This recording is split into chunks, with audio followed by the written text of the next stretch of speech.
evening for those joining us from India, and good morning to those joining us from elsewhere. And I'm happy to have with me here Rupa Viswanath, author of a book, Pariah Problem, Caste, Religion, and Social in Colonial India and Post-Colony. I'd like to start off with this quote about William Faulkner teaches us that the past is never truly the past. And then the other popular quote is from George Santayana, which says, you either learn from history or you're condemned to repeat it. Mm-hmm. And so much that happens today in the Indian society could be explained or understood better by going back to the past. Understood why some of the issues are happening the way they're happening, and how to understand them better is through understanding the past and learning about the past. First, you have to learn and then make sense out of the past and then address what is happening today. Why are the Dalits, who are at the forefront of many issues today, and the Dalit leadership is at the forefront of many issues, how are these issues framed? How much of the past echoes within us, within what's happening today? And it is with this aspect that we come to Rupa's book, which kind of takes off from where Dharma Kumar's famous other legendary book, Land and Caste. Land and Caste is probably one of the most popular works, which tied the land ownership inextricably and completely with how caste structure was in Tamil Nadu. And Rupa's book takes that further and explains how in the colonial era, the three actors, the landowners who happen to be what are called upper caste, and then the missionaries who had just then come into Tamil Nadu in a big way, and the colonial administration. And we start this off around 1890 with Tremenhere's report on Chengalpet, and then trace it for 30 years, which Rupa considers as the frame which sets the dialogue for the years after. And with this is where I'd like to start off by inviting Rupa, and Rupa, a few words, and then we could get on to the topics. Okay. Thank you so very much, Aravindan, for giving me this chance to talk about the book and the issues that it raises, and especially to bring up, as you said, the ways that, the past, which I did all this research on, is still very much shaping the politics and political economy of the present today in Tamil Nadu. And so just to kind of give people an idea of the main issues involved that I hope we'll be talking about today. One is about kind of the nature of the relationship of Dalits to religion. So, Aravindan called this segment Governing Dalits, Religion and the State. That turns out to be a critical piece in the way that Dalits came to be governed, with consequences that are bad, let's say. So that's the main issue also. And just to kind of echo Aravindan's point from Santayana, that is also was my primary motivation, right, for even doing this research, is starting with a condition, a set of circumstances in the present that you think is just outrageous, intolerable, unjust. How did it get to be this way? Why is it this way? And are the ways that we think we're solving it right? Are they justified? Do they have any basis in things that have happened before? Are we, as you said, are we repeating mistakes? These were kind of my guiding questions, but Thanks. And an explanatory note before we go further, right? Throughout this program, we are going to be talking about castes, and some of whom will be, if anyone was writing a paper today, we will always say so-called upper caste or so-called, because we certainly don't believe in any of those hierarchies, but the hierarchies exist in the social mind. And it is, and for someone who is not an academic like me, My apologies if I offend someone with a politically incorrect terminology, and pardon me if I am not using the words the so-called always. Just at the very outset, we would like to say that we don't believe in the caste system or the hierarchy that it imposes, but what we believe is immaterial completely. What we are here to talk about is the history that happened as it happened. Not even like what we would like to have see it happen or what we want to talk about. We will try to be as clinical as possible, but the only latitude I request of the audience and future viewers is that, pardon me if I slip somewhere with any terminology, particularly speaking for myself as a non-academic. And that takes me to a different, before I go to the question, right? And I often compare the Dalit struggle with the Black liberation struggle. And the title is of the Pariah Problem, and Rupa and I were just chatting before going live. W.E.B. Du Bois, one of the leading lights of the Black liberation struggle in US, his famous tract was, how does it feel to be seen as a problem?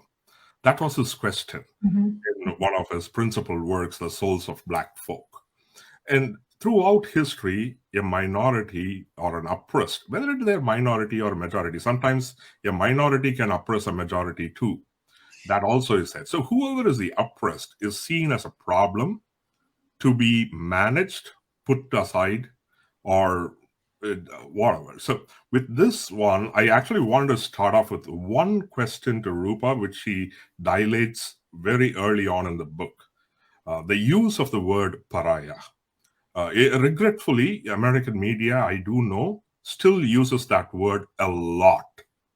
I've seen it throughout the Trump era where it was, of course, and these are liberal newspapers trying to say, here is this country which has now become an outcast in the Committee of Nations, etc., etc. So pariah is a word that is still very regretfully used commonly in Western media to denote that someone is undesirable or has become undesirable. With that, your first comment that you open the book with is, you explain why you have stuck to using the word. And you straight away, the very first sentence says it, pariah is a cruel word. And then you explain why you used it. So if you could add that. Yeah, sure. Just to add to what you were saying, it's the most, cruel irony that this term was used to, it's the name of a particular caste in Tamil Nadu, a particular caste that was formerly unfree. It was used as a term by their landlords, by the people who exploited them, to deride them. And what's really sad is that it came into the English language, and its historical meaning is completely unknown. People use it to mean something that deserves to be reviled, something that deserves to be, treated without respect. Something, as you said, that has gone outside the pale of proper behavior. And it's really, I've been involved in various campaigns, many other people I know, trying to get people to stop using that word this way in English, but it hasn't been very successful. But the issue of why I use the term anyway is linked to your remarks about the nature of the ways that states and dominant majorities create communities as problems, and then attempt to, so it's almost as if we could say that every time you hear the word problem, you should become suspicious and imagine that what's actually being done is describing something that is inconvenient to some set of elites, to some set of dominant people, and that what they're trying to do by identifying it as a problem is not solve it in the way that we would hope and expect, but rather to find a way to contain it, to find a way to suppress it. So actually, interestingly, when I was first, getting the book published, I had the term Pariah Problem, the whole phrase, in quotes. Mm-hmm. And it was very important to me that it not, so, you can't separate the two things. The Pariah Problem is a unit, and it was the way that they started to be governed by the state. So I didn't feel like it could be just, I couldn't switch it to Dalit Problem, because that's not what they understood. They understood Pariah to mean. They understood the nature of untouchability of caste in a specific way that's incorporated in the way they understood the term Pariah.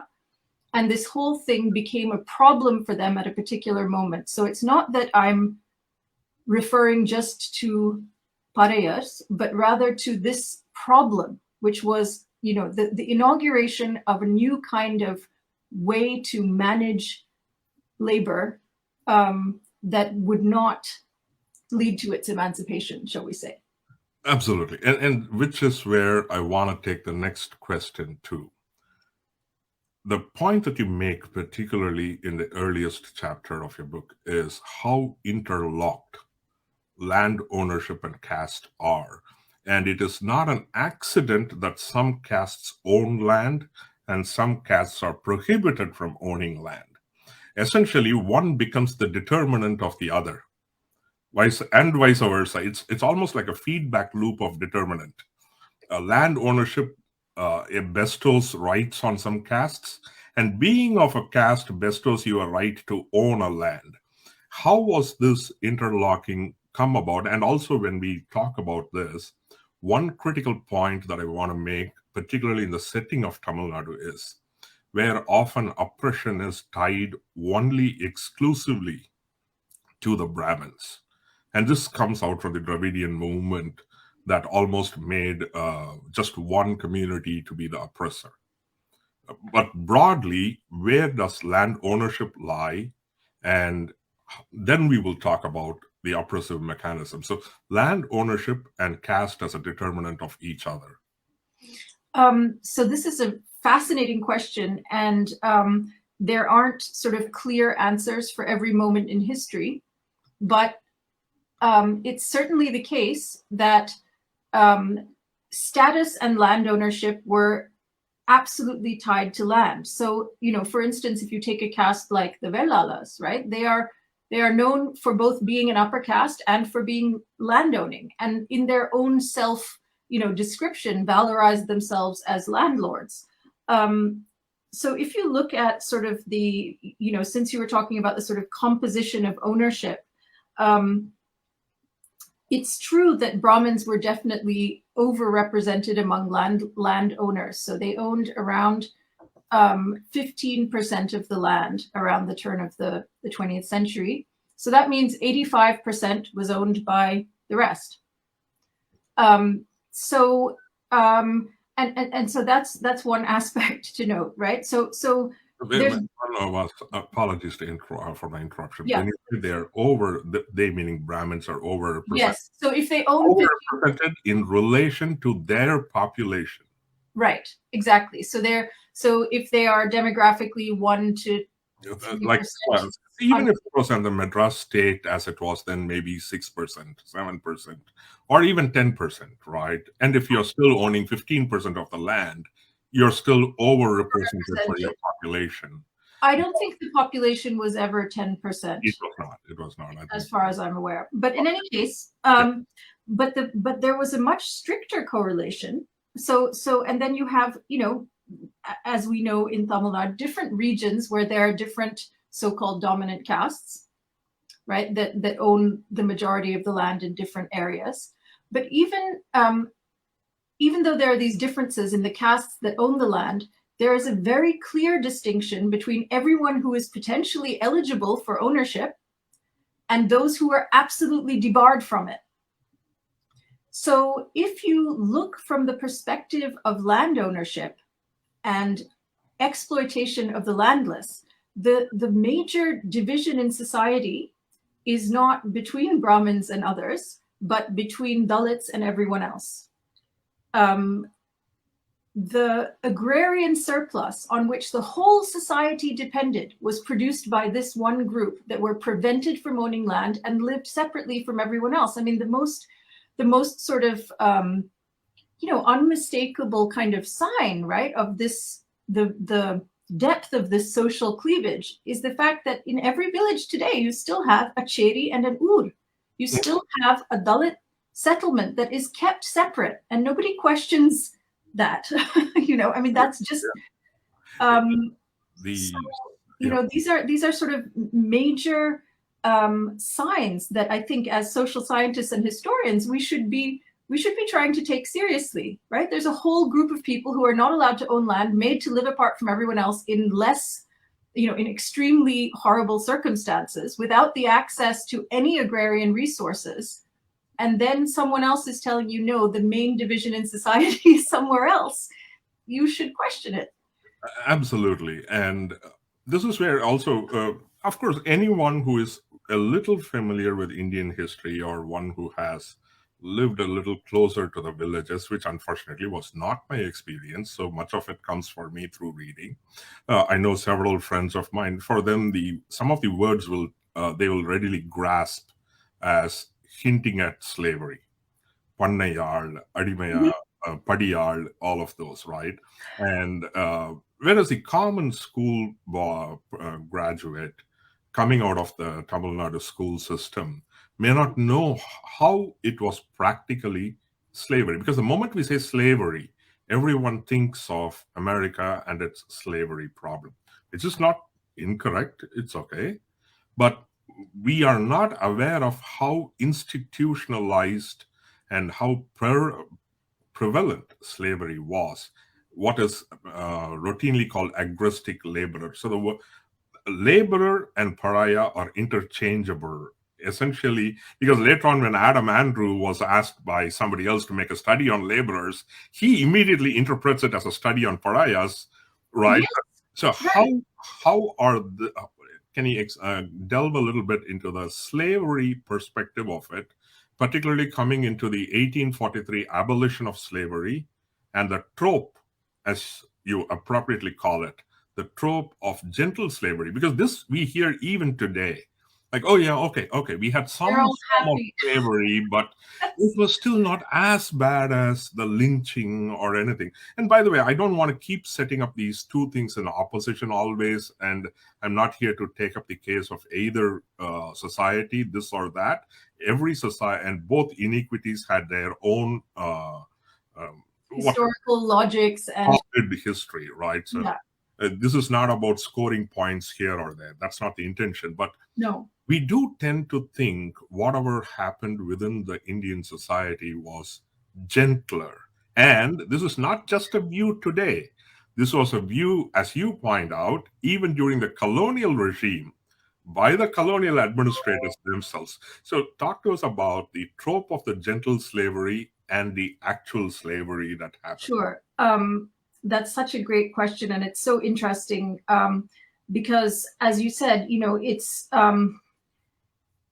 it's interesting. So the first kind of invocation of this idea, that slavery in India is really not like slavery anywhere else. Yes, slavery is bad, but what we have here is not that.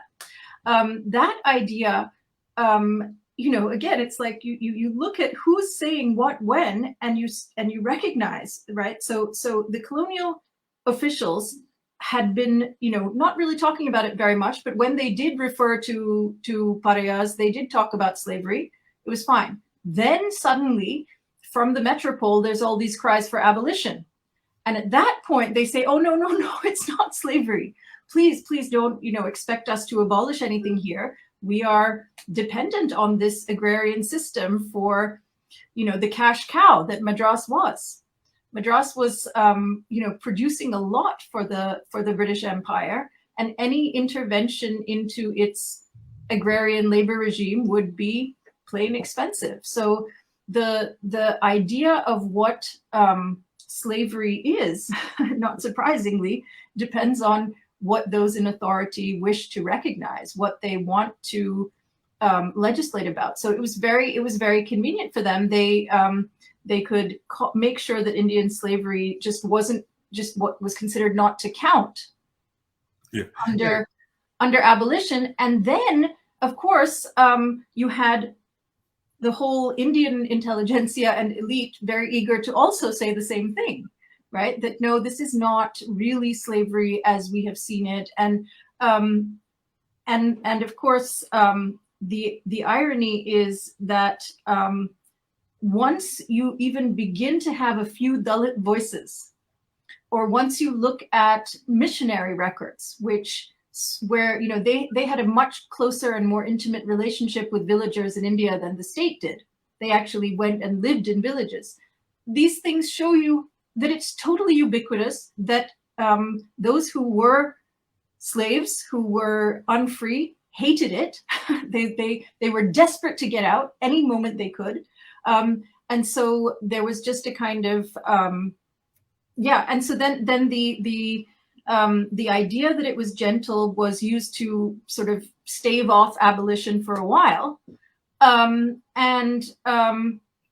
But even when it was finally put in place, this is the other thing that I think was a big revelation for me through the process of doing research, was the extent to which it kind of, when you look at the way a state behaves, you can't just look at what the policies are, right? You have to see whether and how it's actually being enacted, how it's being interpreted, what's actually happening on the ground. So despite the much touted abolition of slavery in 1843, because of the way they had defined the exploitation of Dalits, Dalit slavery was not part of their equation. It was nothing was done about it. And this is even today. There was a recent ethnographic account, in some villages in southern Tamil Nadu where the landowning people referred to some other group as their Adime Kudumbam. And which means, our slave family. And here's a good question from a friend, Parthiban Ratnavelu. He actually did read through your book, and he's Thank you for slogging through. Questions. When he asks, how do you relate bonded labor with slavery? One part is the way I remember some of the information there, right? People were bought and sold. So this is the other thing. So this is a crucial distinction between saying whether it was bonded labor versus slavery. Slavery also carries the good distinction of where people are bought and sold like objects. There were rules as to, I think, was it yours or Dharma Kumar, where it was, the rules were also there. Like whether a family should be sold together, whether they should be sold to the nearest Mirasi, and so on and so forth. So how do we distinguish between saying bonded labor versus slavery? So to a certain extent, some of this is a political question, right? When do we get to call something slavery? So as I said, it can have these, political ways of delimiting it. So from my own, as an academic, what I can say is that slavery, the discourse of slavery in the Anglophone world, the way of studying slavery has been, it takes as its model transatlantic slavery. And that makes it a bit of a problem to understand the rest of the world. So I think scholars are still in the process of trying to kind of extract a concept of slavery from the very North Atlantic focus that it has had. I personally think that, so there are different ways to define slavery. I would say that if you are forced to work, prevented from leaving, and it's also hereditary, that's to me enough of a set of characteristics to call it slavery. And indeed, if you're talking about the way the rest of society understood it, that's what they did call it adime. They called it adime very long after abolition was over, as they still do today. Yeah. So the and then in terms of bonded labor, though, the question that the person posed, I mean, this is very interesting. So there was a type of bonded labor, which I talk about in the book, which was called al ademanam. Mm-hmm. That means you make a mortgage out of yourself and your descendants. So you could call it a bond, but I would call it slavery, I mean, there are languages that the elite, so even this word, al ademanam, it's to me a kind of euphemism for It slavery. is. And I think, the use of euphemisms to dress up iniquities and oppression, it has a long history. But here is an interesting question, which were there sexual abuse of bonded laborers in those times? Was it common across communities? I am reminded, it's incidental, I was talking about this book on M.G. Ramachandran, the well, he was a popular chief minister, and then there are books after his death. Two of them. One was by his police officer, DGP Mohandas, and the other one was a good study, a reasonable one by M.S.S. Pandian, The which image trap.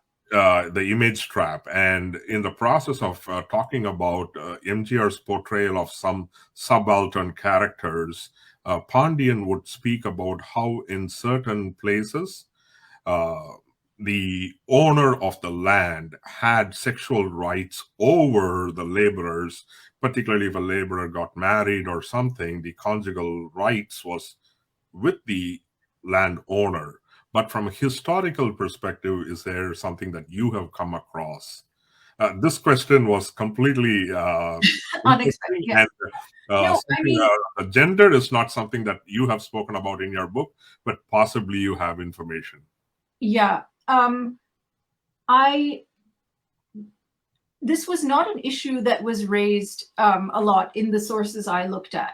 Of course, in the post-colonial period, we have enough evidence to know that this was absolutely ubiquitous, right? That sexual abuse, as it is today, is still something that Dalit women suffer, at least in part because of their and their families' dependency on landlords who can wield that power. And I've read lots of ethnography in the post-colonial period where upper caste men and boys talk about Dalit women as if they are a right for them, a source of employment that is not that they don't have to seek consent for. This is pretty ubiquitous, I would say. And of course, the most famous example from the American side is Thomas Jefferson. Yes. And Sally Hemings' story, right? It's just impossible not to make that parallel connection there. But the Thomas Jefferson, jumping the gun a little bit, I wanted to take this question that came in, and it also ties in with something that I wanted to make a point about. Where Mirastars owned the dwelling place of the Panchamas and the threat of eviction to suppress any stirring of liberty. This is a point that you emphasize.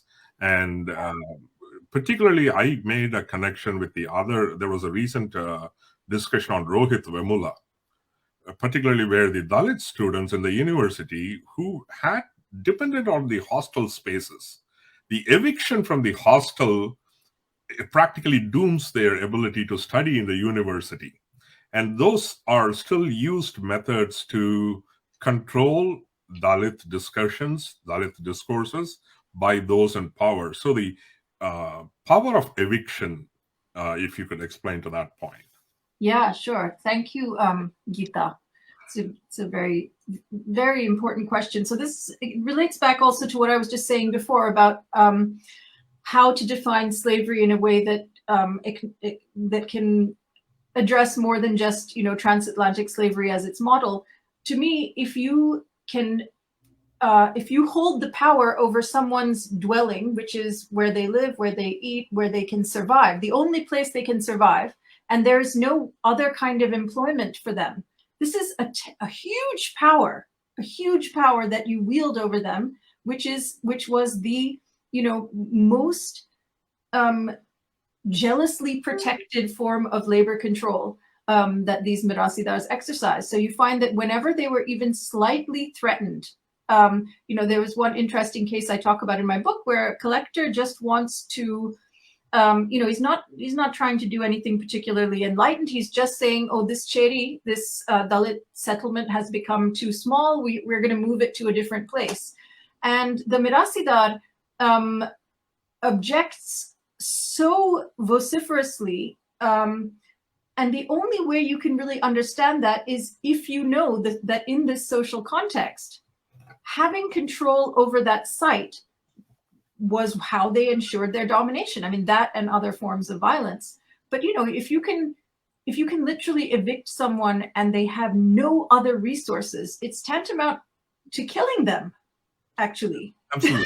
And you also speak about how runaway laborers can be hunted and brought back. Again, a common feature we see with slavery, right? And George Washington was known to hunt his slaves down who escaped from Vermont. And Right. but of course, when he died, he liberates all of them. It's a contradiction there, but it happens. Again, I see this feature of the slavery in the transatlantic area, and essentially people operate the same way. Once they say that this is slavery, this is my property, and once they see it as property, nobody likes to see it escape. Yeah, it's something you own. Right. And there's such a actually, yeah, the incidence, I don't think, was quite the same as in North America of people running away, partly because people run away when they think they have somewhere to go.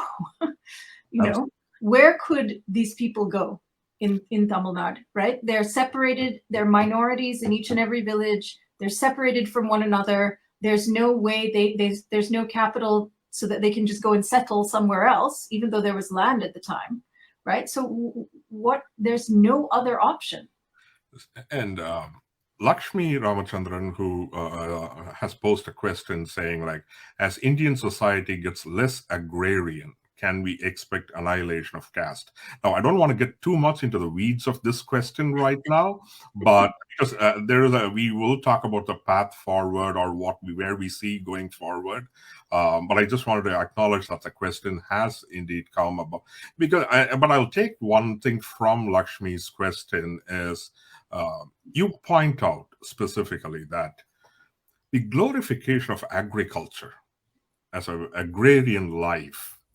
And it is very interesting. And that happens because the upper caste own the lands, though they are not actually the tillers of the land. Right. They valorize and glorify the agrarian occupation, while the person who is actually doing the work is considered untouchable. And there is a very interesting point here. Jayakanthan, the Jnanpith awarded writer in Tamil, and he actually makes this point, and you have to hear this without rolling your eyes. Okay. So he takes the Kural, right? Urudundu varvare varvar, thorudundu pinselva, mattrorelam thorudundu pinselva. Essentially saying it's a farmer. And then he makes this point, which is, unless you subscribe to the Varnashrama Dharma, you cannot assign a primacy to agrarian occupation. And therefore, we have to accept Varnashrama. He accepted it. Okay. He accepted it. And he said, this is how we could honor the agrarian occupation. And you make this connection there, and I thought about Jayaganthan's quote, and incidentally, so essentially, Lakshmi's question in a way ties the agrarian occupation to the caste persistence, right? Yeah. And yeah. It is so fascinating how much, being a tiller of the soil is valorized, like you said, in Tirukural, in so many of the classical Tamil texts, and of course in the 19th century, with the the rise of this kind of Velala Velala history writing.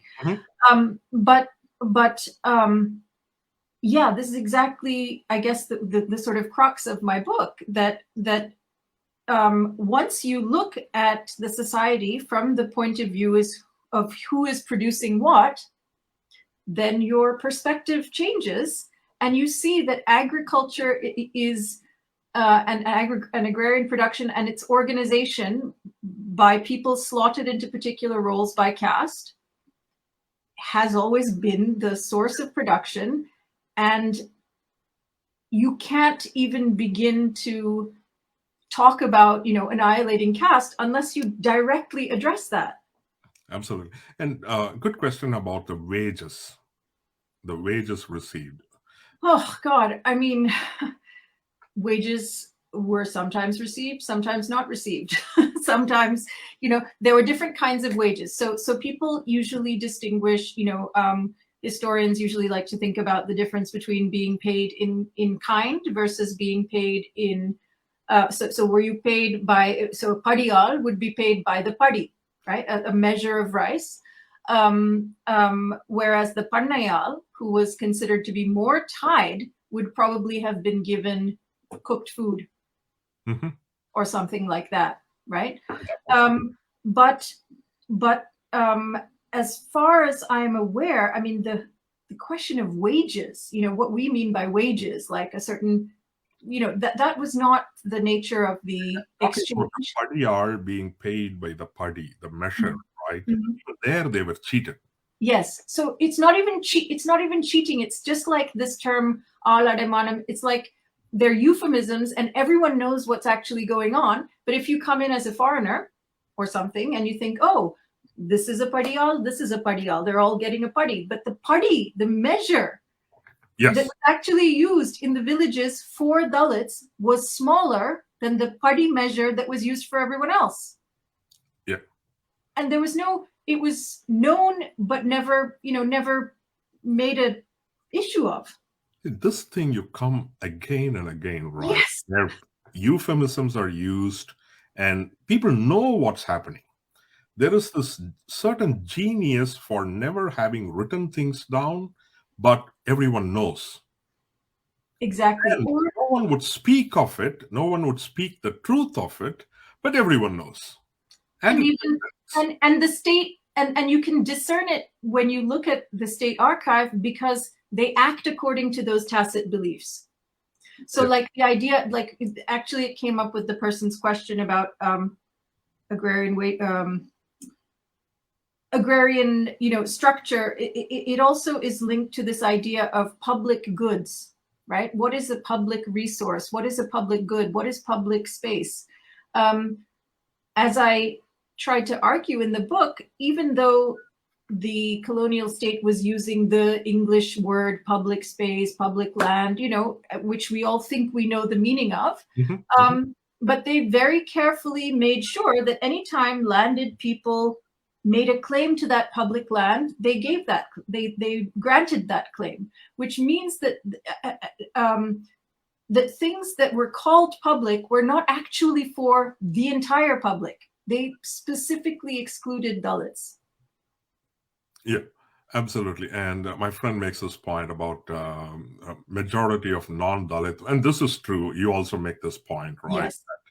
It is, and I think others, Marshall Bhutan and Dharma also make the same point, that it is the Brahmin landowner who is never in the field, whereas the other non-Brahmin landowners do get into the work, but they do use Dalit workers predominantly.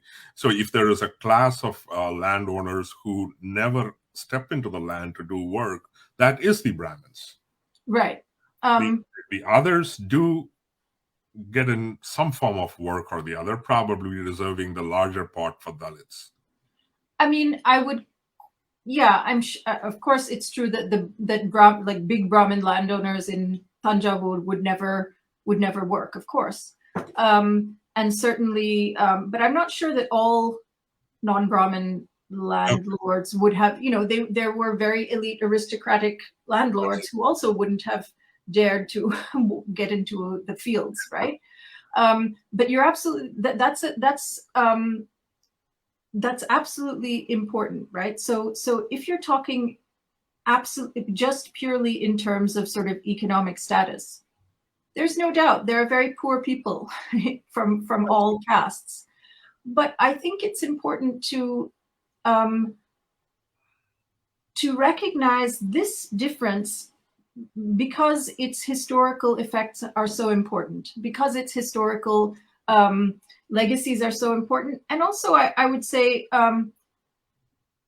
nothing against the person who asked the question at all. I don't mean it, towards them, but in general that it's kind of over-determined to, in the Tamil context, to kind of question the distinction, right? Absolutely. And to always insist that the distinction isn't that much of a distinction. And my understanding is, and it may actually have become less of a distinction today or more in different ways. It depends on how you analyze it. But at the time that I'm talking about, there was only one group of people actually prevented from owning land. I think that's really significant. That's true. And in this context, right, coming into the one thing that leaped out of your first chapter is how Dalits were not considered Tamils. Parayargal Tamillargal alla அப்படின்ற மாதிரி ஒரு, and then I think you quote Anandarangam Pillai's diary in that context, because this is all the more relevant because there is this constant discourse, particularly within the Dravidian movement, of casting Brahmins who now have been in Tamil Nadu for 2,000 years practically, or probably more well over for millennia, right? So to call them as Aryan immigrants, it's a poisonous.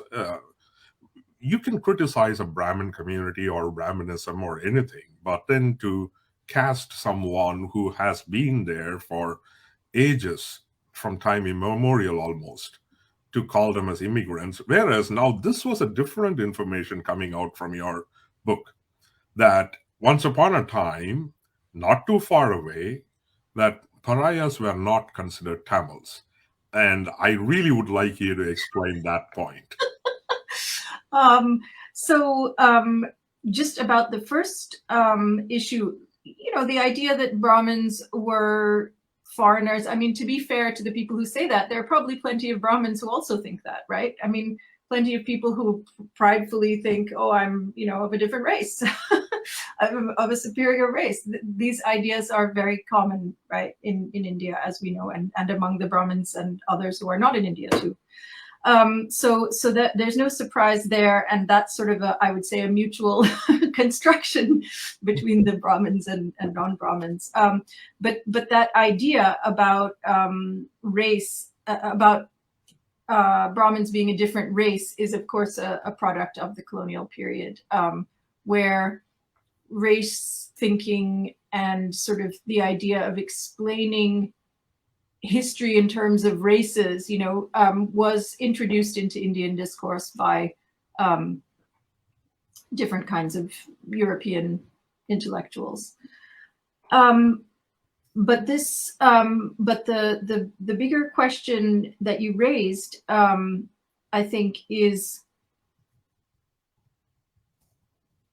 actually, you should remind me. I've lost my train of thought for a second because I was interested. How? Oh, the Tamil. Yes. So this is really, really important. So, and to go back to the race thing too, right? So whether or not the Aryan race theory is sort of introduced into the colonial period, but even in native understanding, we can see that yes, people thought of Brahmins as different from caste Hindu Tamils. Divided society, understood society as having a tripartite structure of Brahmins, non-Brahmins, and Pariahs. Yeah. Now,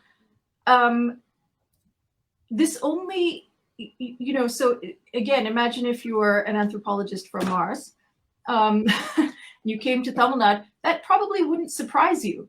You know what I mean? Because if you looked at the society, you would kind of see that.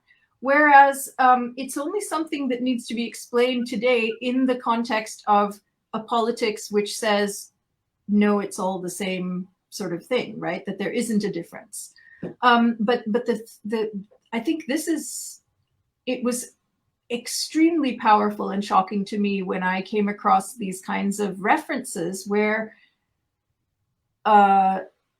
people, where Dalits themselves, where people writing referred to caste people as Tamils.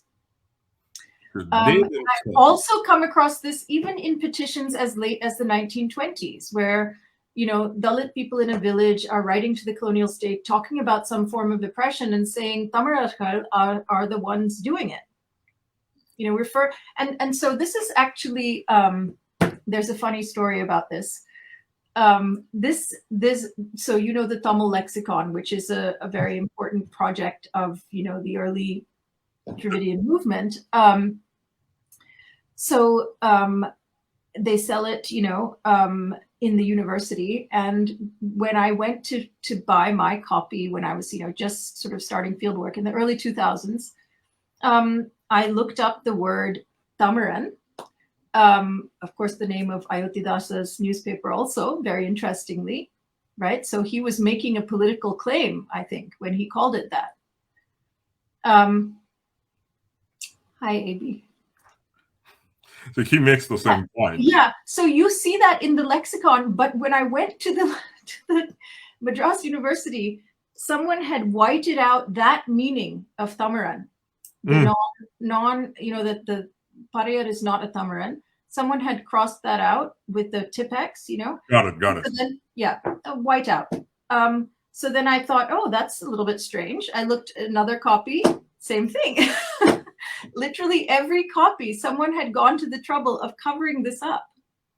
Which is also bad, right? So which now robs us of a historical source. Yeah, because, it's not, to me, it's not a sort of, it's not, if I say at a certain point in history, Pariyas were not considered Tamil, it's not a critique of the concept Tamil, right? You could say today it is a great political concept because it's managed to include people in a new way. The point is that you have to do the work of including, those who were excluded. It can't just be whited out. To say that they were not considered Tamils once upon a time is okay. And we should hold it as an achievement that we have moved to a stage where anyone can be called a Tamil, including the Tamil diaspora, for example. Right, so that's the point. Now let's shift a little bit into the real meat of the book.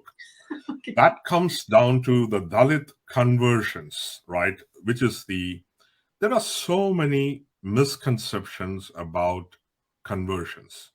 Yeah. Particularly the Dalit conversions that happened, and even the word conversion, right, which means you wear something and you're becoming something else.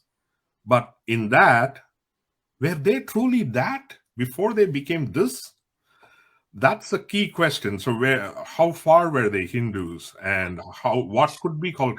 And the Dalit historians or Dalit Christian historians, I wouldn't even say Dalit historians broadly, like or even historians of Dalit church movement, like John Webster. He's not Dalit, but still he writes about Dalit Christians, right? And he's Christian, and he talks about the word movement, right? These were actually called movements. So can you set the context of the Dalit conversions? How were the missionaries seeing them? While even I used to subscribe to the view that and here, before we go into the question further, I will also further contextualize this. When we speak about missionaries, church, etc., we are using a very broad term that encompasses chiefly two camps, the Roman Catholic camp and the Protestant camp, right? And when we say that the church was against this or the missionaries were for this, there is a huge difference between the Roman Catholic camp and the Protestant missionary camp, because even I have been prone to say that the missionaries went for the upper caste for conversions. Whereas Webster draws a distinction. He says, it is predominantly the Roman Catholic missionaries who were the first to come, particularly in the 14th, 15th, 16th centuries. But in the 18th century, with the advent of Ziegenbalg, the going after upper caste was not the target of the Protestant missionaries. The Protestant missionaries went after broadly anyone they could get. Whether they were hospitable to the Dalits, whether the church was hospitable, that's a different issue. But the targeted approach of upper caste was a Roman Catholic approach. That was not the Protestant church approach. The Protestant church used it in the educational milieu later. That's a different thing. But so within these, right, and your focus, as you say it out in the introduction piece, right, you are restricting mostly to the Protestant church, because Dalits mostly converted to Protestant church, if I'm correct. It's, yeah. So the context is mostly Protestant church, and within that, and with that, set us the stage for what happened on the conversions and the missionary perceptions of Dalits. Okay, as you know, that's a really big, that's a really big question. So the first part of it is just to say something more about Catholic and Protestant. So there's I think I don't entirely agree with that characterization. So I think it's absolutely true that the Catholics, and they are famous for this, having done, similar things in other countries, famously in China, going for the elites and having a vision of conversion, that the way you do it in a society is you go for the elites and then the masses will follow. This was a perfectly, fine idea to have. So actually, although Protestants didn't openly subscribe to that in the same way as Roman Catholics, when you see what they were doing in their early years, it was trying to reach people that they considered would have an influence on others, right? The idea was to get people who were somehow powerful, and even in some of these schools and colleges, the fancy ones that caste people have gone to, they really were hoping that some of these people would become Christians and that this would set some kind of example for society. And as I talk about in the book, unlike many other places where these, just before I go further, the thing about Protestant missionaries and why I focus on them is not so much because Dalits, so they're obviously very powerful Dalit Catholic organizations and activists today. David Moss has written wonderfully on this. But I was interested in these Protestant missionaries because they were the ones that were connected to the state and made this Pariah problem emerge. So in a way, it was the Dalits who were being converted by these few missionaries like Adam Andrew and William Gowdy and Sharrock and Clayton and all these people, primarily through the Free Church of Scotland, the Wesleyans, some of the SPG, which is of course not exactly Protestant, being Church of England, but it was these people that were the kind of mediators between. I describe them as mediators because they were pressed by Dalit demands, which I'll get to in a moment, and then they took these to the state. So about the kind of misconceptions, there's so many on so many levels. So let's start with one, because it's the one that in some ways I would say it marked, it was a very important discovery for me, or not a discovery so much as a kind of instigation to do this research. When you think about this term, which you brought up too, Aravindan, rice Christian, a rice bag Christian. If you think about that, it is, to go back to the word cruel, for people who have probably never been hungry, to decide that they can, understand the inner worlds of very poor, hungry people and denounce them as not being capable of individual agency, or higher thought beyond their belly. It's so insulting. And I became very interested in sort of how this term emerged, and it emerged actually as a term of criticism between different missionary denominations, because Protestantism, as you know, it sets itself up as a religion that is about faith rather than works. It's meant to be about individual belief, and so for them, it was, the worst insult they could imagine if you had converts who were just coming, not for your spiritual teachings, but for whatever else you had to offer.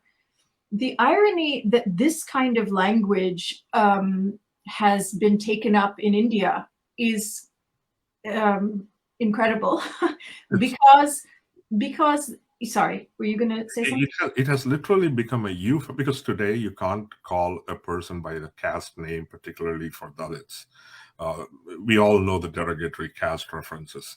So this has now become a euphemism, because and justifiably, the Indian Christian church is considered predominantly Dalits, and therefore, if somebody threw a dart and said you could be a Dalit towards an Indian Christian, it's largely true.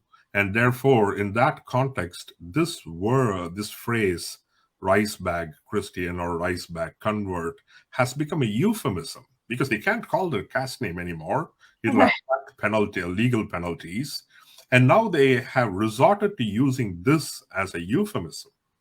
Right. But the thing is, so if you step back from the Protestant Catholic rivalry, why should anyone do this? It's so cruel to question. It's so let me just go back to the idea of Rice Christian. In this context, what makes it so ironic to me is that the majority religion in India, that people now call the majority religion, Hindu, is all about transactions, right? The main Hinduism is about getting things from your God. So why shouldn't everyone do that? Why does it? How can you, decide that wanting material improvement is somehow less purely religious when that is the very basis of so many rituals in Hinduism? I mean, this is a major part. It's not a side, it's or not giving thanks for material that's what I mean. that are bestowed. Yeah, exactly. You're either thanking, you're promising to shave your head if you pass this exam. You're gonna, you make promises in the hope of getting something, and that something is always material. Yeah, absolutely. So who are these people to deride having material desires, especially of people who can't even eat? Exactly. And you make this point rather unambiguously, that the pariahs banged the doors of the church. Literally, that's what you say. And it's not the church went after the Dalits to get converted. And even the conversion was more about, it's not merely about material thing. And this is where the bodily and spiritual poverty that Reverend Kabis draws a point on, right? Which is where you kind of go to how, and this is where also Murray Paul's conversion and how he works with Andrew. And we also see this even in a contemporary manner with the Meenakshipuram conversions, right? Key members of the society become the channels. And again, it doesn't happen overnight. It's not like one Murray Paul or somebody in Meenakshipuram becomes a Muslim and then the entire community follows them. There is dialogue within the community. People often miss this about mass conversions, as if some headman or a strong man gets converted, or that a set of people were allured with temptations, right? Whereas when we go through the individual mass conversion stories, you see a very complex history there. Yeah. And so part of the euphemizing language of today is to say, oh, here were these Dalit, unfree laborers. They were really happy because it was gentle slavery. Then these missionaries came along. They instigated Dalits to do things that they wouldn't have done otherwise. This is all a lie. It's all completely wrong. So, Dalits were trying to do things with whatever external agency they could manage to get connected to. They tried to do things with the colonial officers if they could manage to get, their attention. They tried to do things with missionaries. They did things with missionaries, whether they converted, ultimately ended up converting or not. That's why in the book I use the phrase, it's kind of awkward, but I say Pariah missionary alliance. Yeah. Because it's not just conversion. And so how do, and so then it's interesting because I would say that even a lot of the writing on Dalit conversion also then, kind of valorizes the missionary's role as the savior, and also suggests that the reason why pariahs were attracted to them was because they espoused this like amazing egalitarian ideology. I mean, I am absolutely happy to say that they were more egalitarian than the people that pariahs worked for.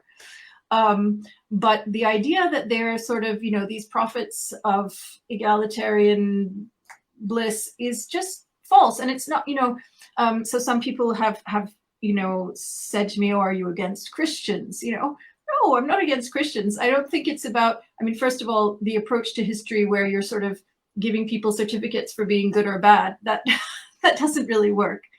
But the missionaries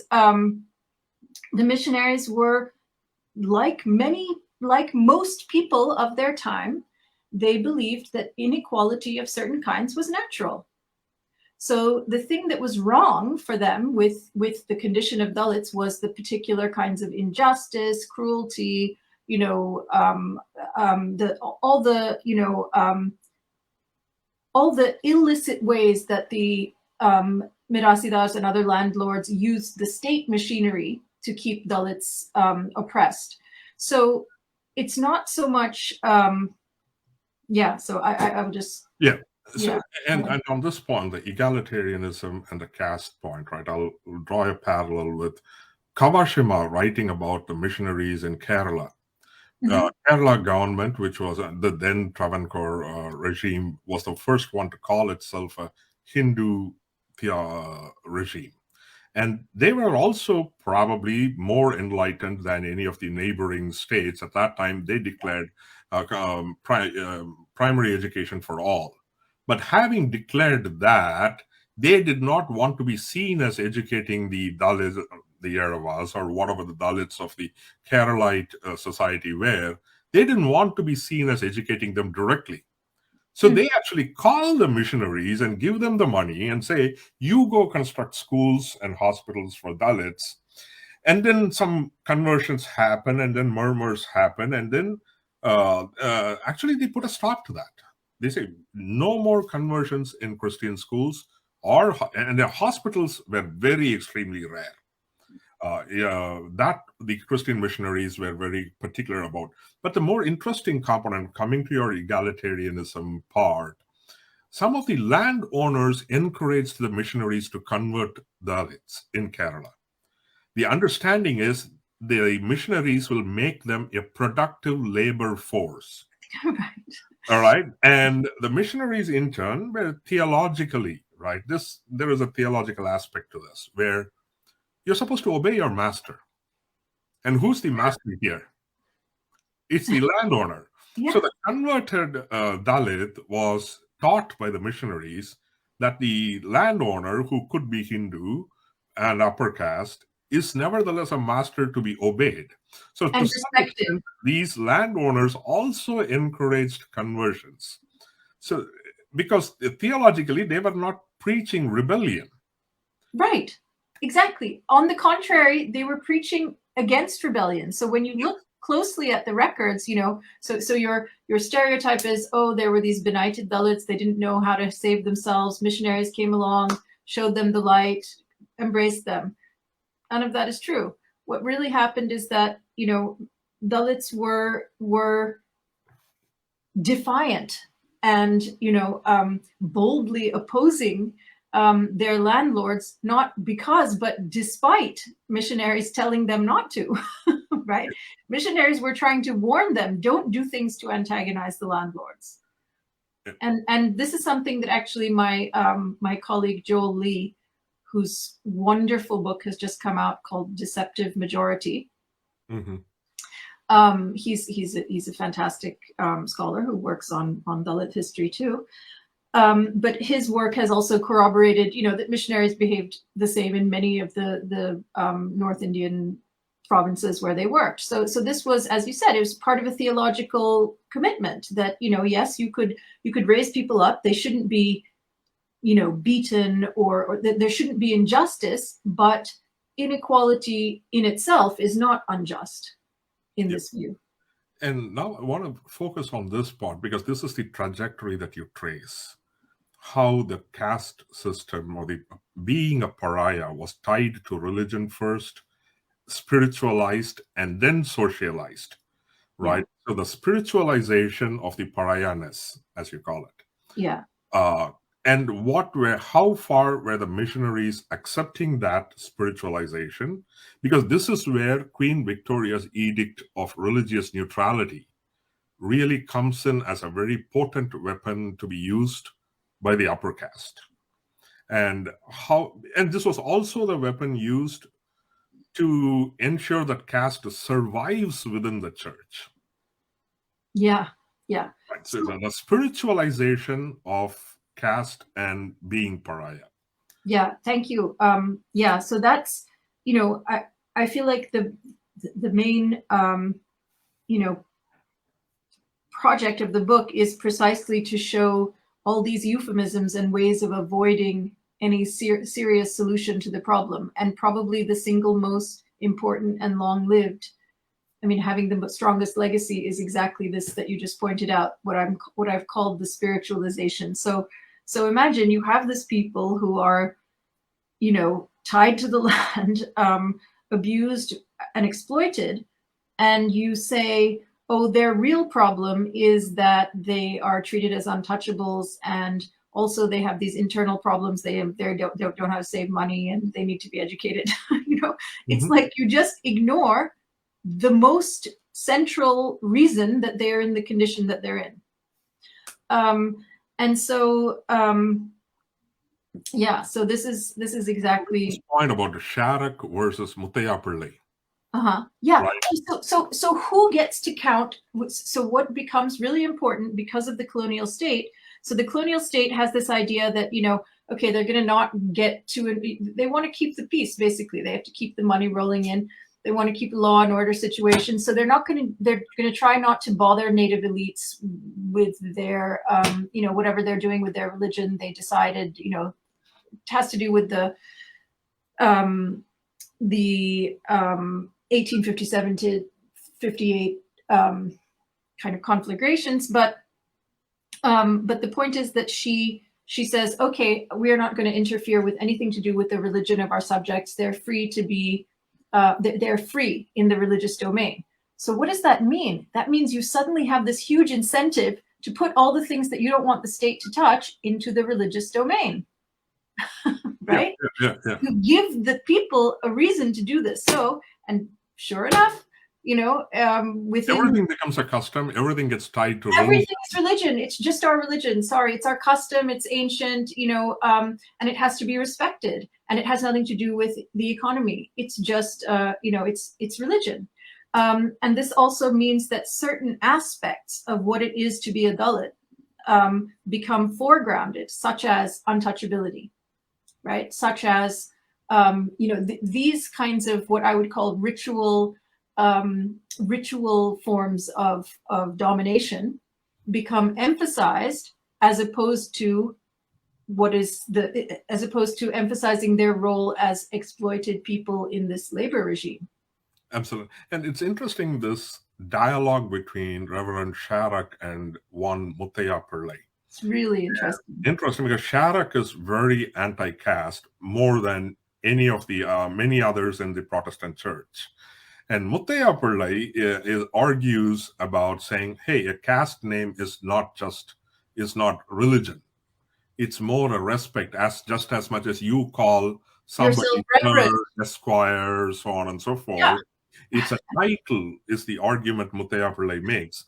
But what Muthaiya Pillai doesn't say is that only the pariahs get to be called by the names and not by the caste. So essentially, one who is not called by a caste suffix is a pariah. A pariah.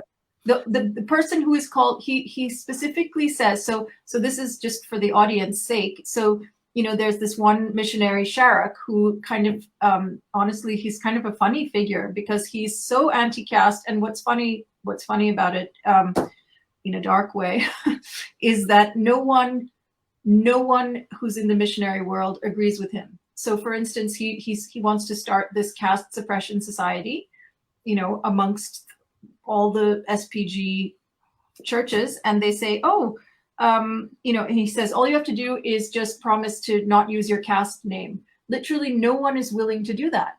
And the reason becomes clear when this elite caste Christian responds to him and says, actually, first he says all that stuff, like you said, oh yeah, our caste name, it's just like, sir, don't make us sound like this. But then, the real issue sort of emerges where he says, actually, the only people who are called without some title are children and pariahs. And we are already, he means other caste Christians, are suffering from the fact that Christianity itself is called Pariah Margam. It's associated with Dalits. So we don't want that. We need to assert our caste identity. And, And the level to which caste functions, for the sake of the audience. So in Christian marriages, people may be familiar, may not be familiar. There is the system of announcing who's getting married to whom. It's called publishing the banns. Mm-hmm. And nowadays it'll be like so-and-so, son of so-and-so is getting married to this daughter. And if anybody has an objection, voice it now or else keep your peace. And this will be announced like 3 times. Back in the days, naturally, the caste suffix was added. All that Sharak wanted to do was drop the caste suffix. Yeah, no. And nearly 100 church members leave the congregation. And they write to the bishop of the diocese or something saying, we are permanently leaving the church if he stops saying caste name in publishing the banns.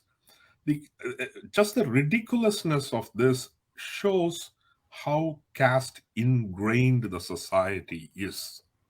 Yeah. Wasn't. And also, and more specifically even, how important it was for a caste person to distinguish themselves from pariahs. Yes. Right? So, the context in which he wants to make sure his name is said is one in which if you don't say his name, he'll be thought of as a pariah because he's a follower of Christianity. Yeah. And there is an interesting side to Muthaiya Pillai. I don't know if you know this. He is the brother of the most famous songwriter in Christianity, I did know that. H. Alfred Krishna Pillai. Yes. And here is the point about H. Alfred Krishna Pillai and Muthaiya Pillai, the Pillai brothers, as we could call them. They were converts.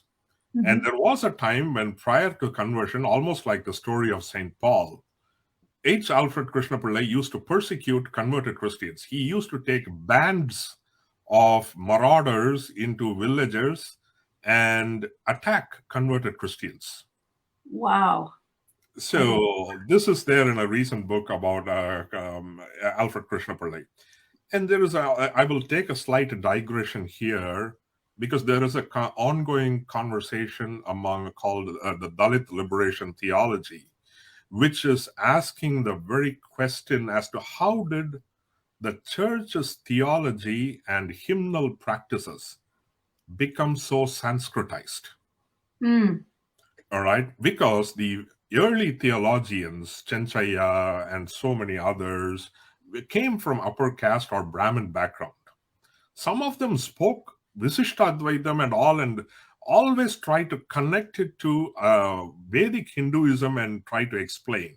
So the theology of Indian church, when it became indigenized, first it was Western theology, and then when it became indigenized, it became a Brahminic theology, and in which even the songwriting, and this is where Vedanayagam Sastriya will come to his caste side also, and H. Alfred Krishna Pillai's most famous lyric is Sattai Nishkalamai, Sittai Anandamai. That whole song is surfeit with Brahminic symbolisms. Yeah, I He mean, was a Vaishnavite. He was a Vaishnavite, H. Alfred Krishna Pillai. And this is where Vedanayagam Sastriyar, another much revered name in Christian liturgy and songwriting particularly. And this also was a recent conflagration by the Carnatic music community, which said, oh, well, why are Christians getting into Carnatic music? Christians didn't get into Carnatic music. Carnatic music has been with the church for ages since, and Vedanayagam Sastriyar was a contemporary of Tyagaraja, all in the Sarfoji time. yes. Vedanayagam Sastriyar plays a crucial part in how the Protestant missionaries accept caste. Because he writes to Bishop Heber, who is on a tour to the southern parts, arguing against caste, and Vedanayagam Sastriyar actually writes like a treatise, justifying caste. Sastriyar, for all his musical talent and stuff, was an absolute casteist person. And he was a prime force in convincing Bishop Heber that it's not a bad thing to have.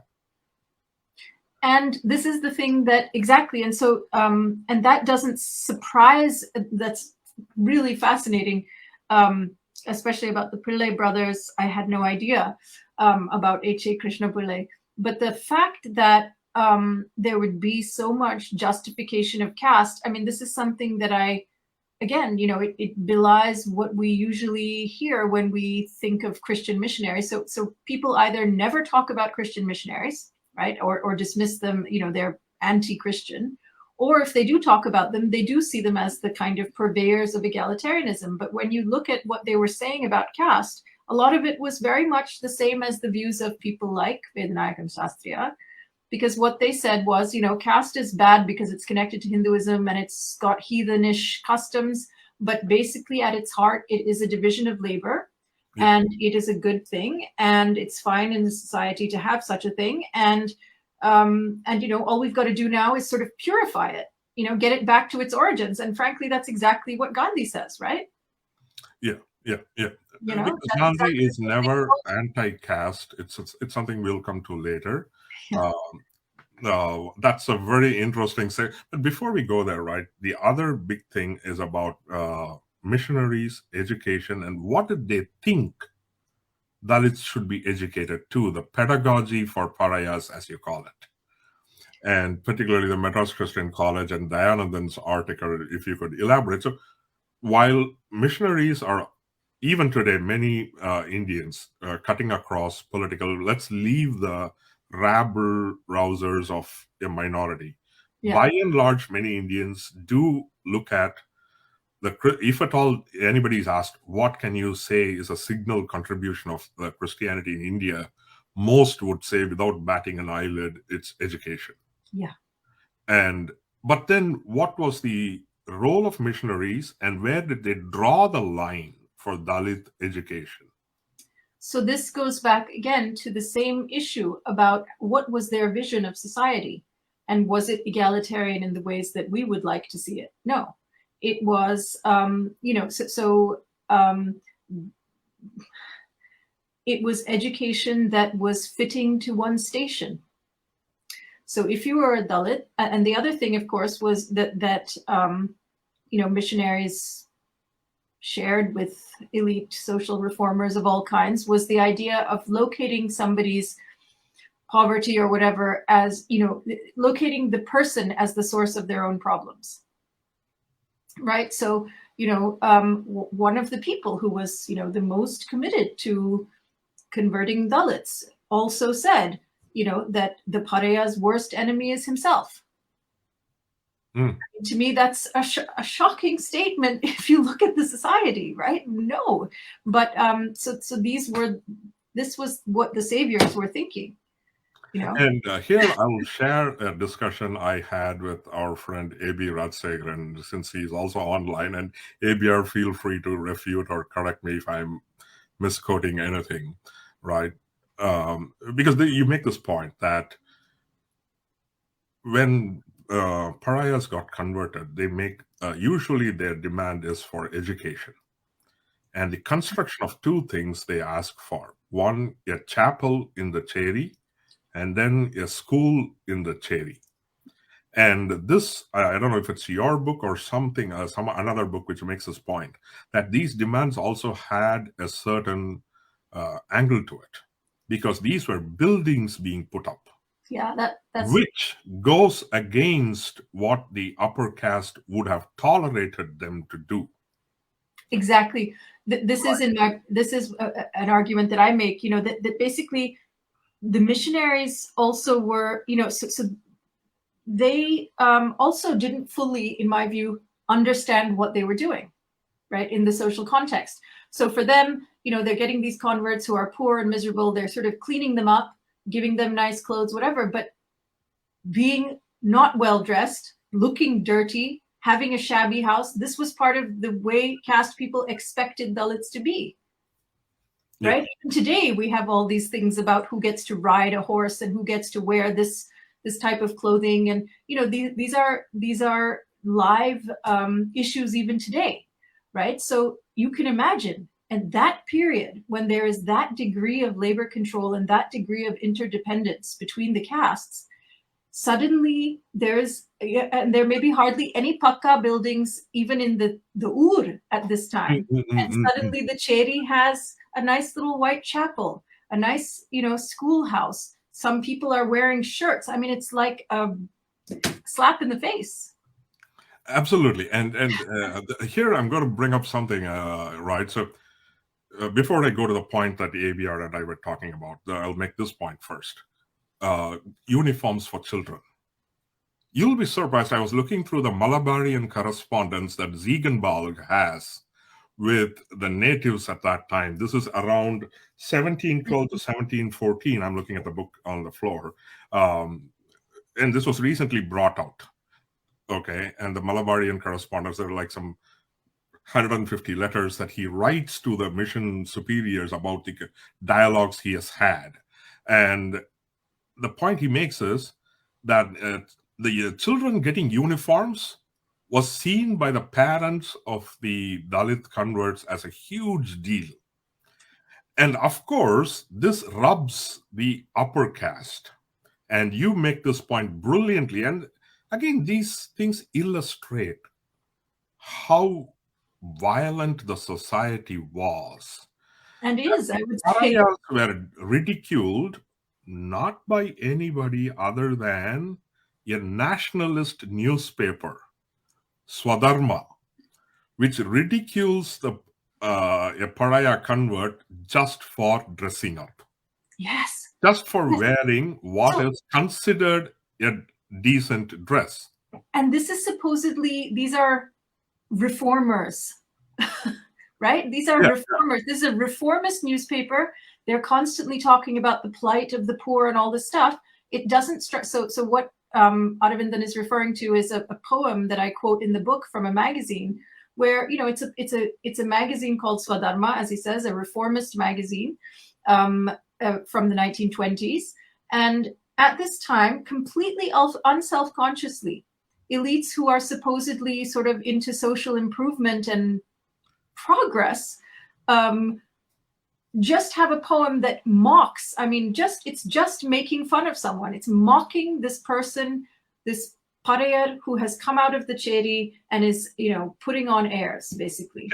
I really want to read part of this poem. Sure. I pushed Sure. And this shows the sheer verbal violence. Yeah. The verbal violence is practically chilling.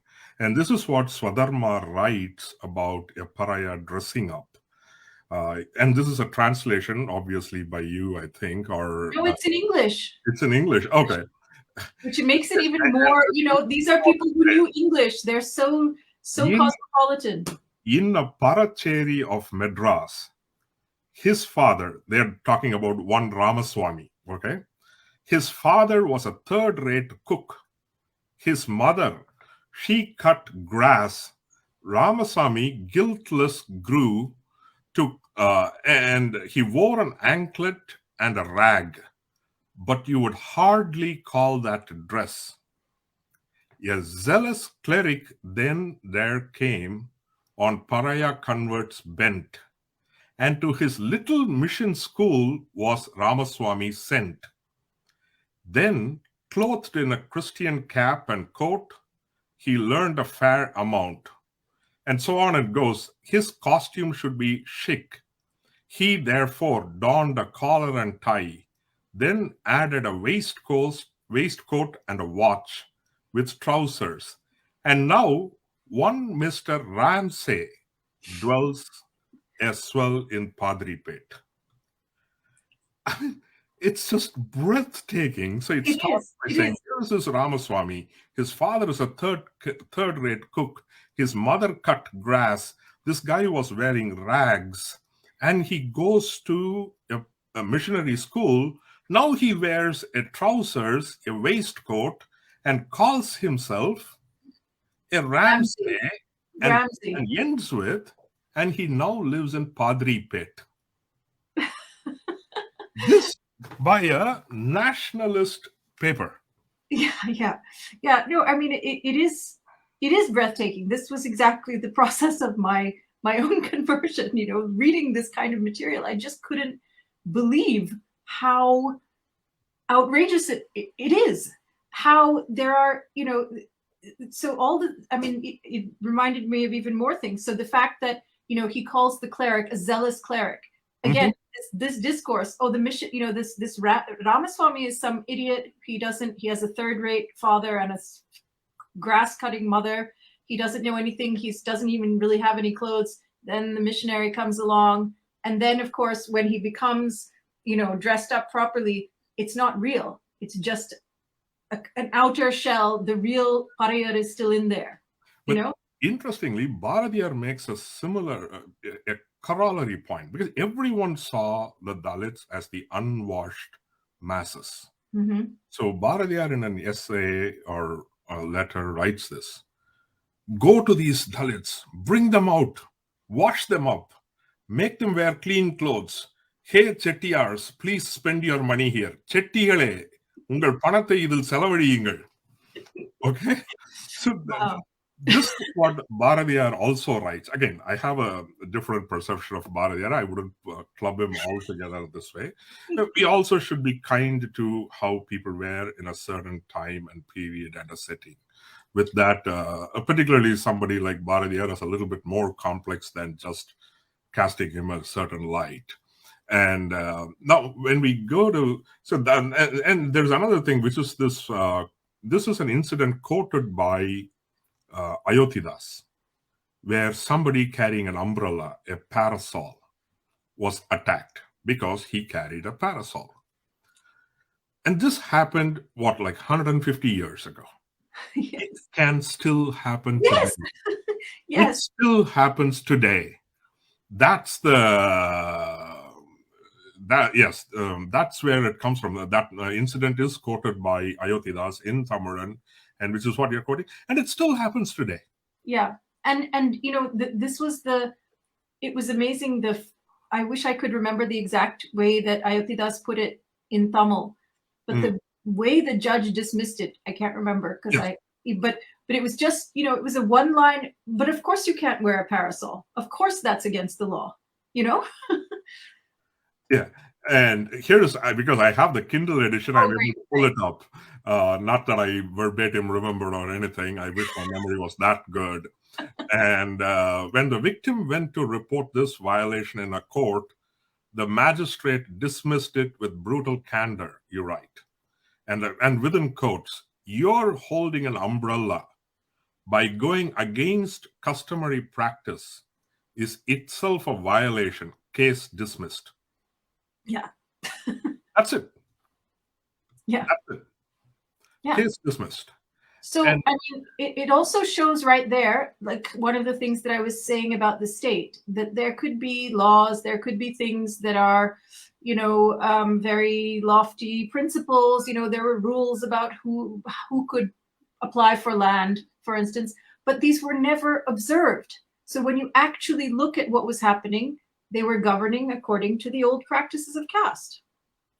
Yeah.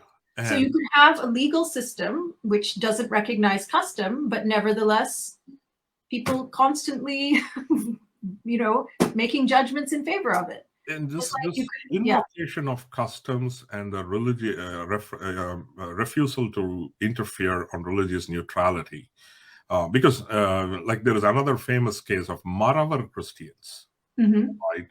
They go to court because the Dalits who just became Christians, will start using clay pots instead of palmyra pots, and the Maravar Christians go to court and they say that Dalits have not earned this right because despite their conversion, they are still Dalits. And here's the funny part: the Maravar Christians now cite Hindu law, Hindu custom, and say just by moving to a different religion, the caste restrictions don't go away. And now the judge takes the side of the Maravar Christians and says, you cannot carry a clay pot. You have to carry only a palmyra pot. But again, this case illustrates many things. The level to which their lives were regimented. Yeah. Can a dhoti be below an ankle? Can a towel be on a shoulder? Can a woman wear a blouse? So on and so forth. Right? The abject slavery, and everything was seen as an avenue to show here is your position in society. Exactly. Nothing was too little to be let go. Yeah, this constant performance of domination, this constant public reiteration of your social position. That's the way I understand, all the sort of village temple festivals, right? What do they do? That's what they're about, is displaying for everyone else what everyone's rank is. Yeah. And now let's come to land holding Tremenhere's report. Again, right, I want to say this, right? I said this in my clipping also the other day. 15 years ago, if you asked the average person who is Tremenhere, not many would have known. Today, if I'm correct, and somebody can correct me, ABR is still watching, so somebody can correct me. I think Neelam Panbatu Mayam in Chennai has got a statue of Tremenhere. So awesome. Right? This guy was barely 40 when he writes that most consequential report, which changes the lives of so many. The Tremenhere report in 1891. So can you give us a flavor of that report? Yeah. How did the colonial government respond to it? And then we will take it from there as to particularly to the welfarism state. Yeah, sure. So Tremenhere was this sort of strange figure. They were he basically became the collector of Chengalpattu, and he was also closely linked to some of the missionaries who were working in the Chengalpattu region. And he was asked to write a report, and what he ended up writing demonstrated that that despite the state's claim, so what he did was very inconvenient, because he didn't just demonstrate, it's called Note on the Pariahs of Chengalpattu. He didn't just say what their condition is, which was a very abject one, but he specifically indicted the state for not enforcing the very laws that were supposed to have made landholding more, more democratic, more market-based, essentially, right? So one of their things was to try to sort of expand the market in land, one of the aims of the colonial state. But what Tremenhere showed is that there were ways that landed castes acting together were hoarding land and preventing Dalits from getting it, using the very laws that the colonial state was supposedly trying to change. But as I was saying, even though there's colonial law, on the ground, a judge will say you can't violate custom. Likewise, there were all these laws that were supposed to have liberalized landholding, but when you see how any case or any particular decision was made at the level of the village, those things were just completely ignored, and things went according to what the body of Mirasidas wanted.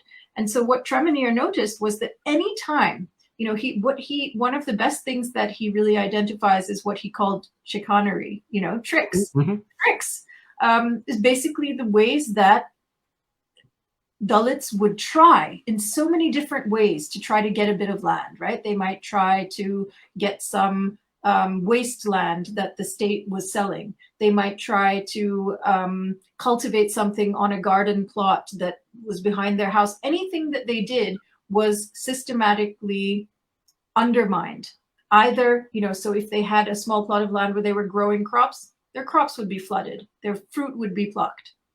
If they, as he says, one example he gives, which is a very powerful and interesting one, when we think about Dalit history, he describes someone returning from Natal, from South Africa, having been presumably a plantation laborer, and then come back with a bit of savings and being completely prevented from having any access to land by all these shenanigans that you can do basically with the rules. So we all know about, people taking land in other people's names, putting the patta in someone else's name.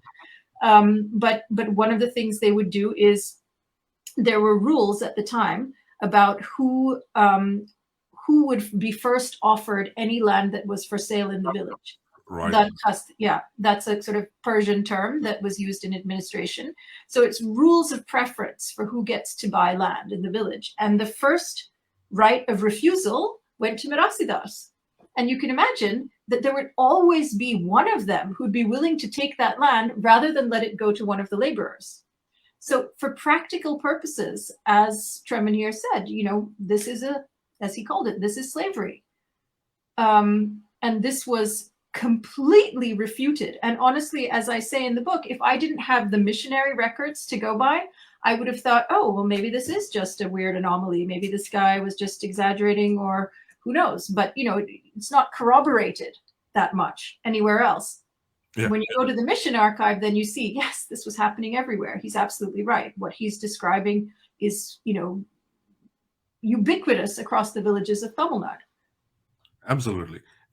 And the interesting part is when Treminhere's note happens, and then there's the usual way the administration finagles around it, puts it to sleep, but then comes a moment where the missionary becomes the intercessor or interlocutor on behalf of that. Really, and now they in turn apply to the government saying, give us the land, and then they want to do pariah settlements. And in a very telling manner, now suddenly the upper castes, right, start objecting, saying, oh, wait, that pariah settlement will be near my temple. And actually, some of their petitions are practically threatening. Oh, well, you will put up a church there. It's okay. But by the way, we will go by banging drums and it may offend you. Mm-hmm. Yeah. Right? And it's this kind of, it's like the unsaid threat hanging in the back, right? Yeah. You think yourself too smart and you're powerful and all, but we have our ways of. But here is where I do see that the colonial regime, which liked to think of itself as respecting the spirit of the law or the law of the land, which is why any time the upper castes dangle the you are interfering with the religious neutrality, the government goes on the defensive to answer. And it goes to great lengths to establish that these missionaries are not converting pariahs. Rather, they are speaking on behalf of pariahs who had converted already. And their activities will be circumscribed only for the pariah Christians, not touching the Hindu Dalits.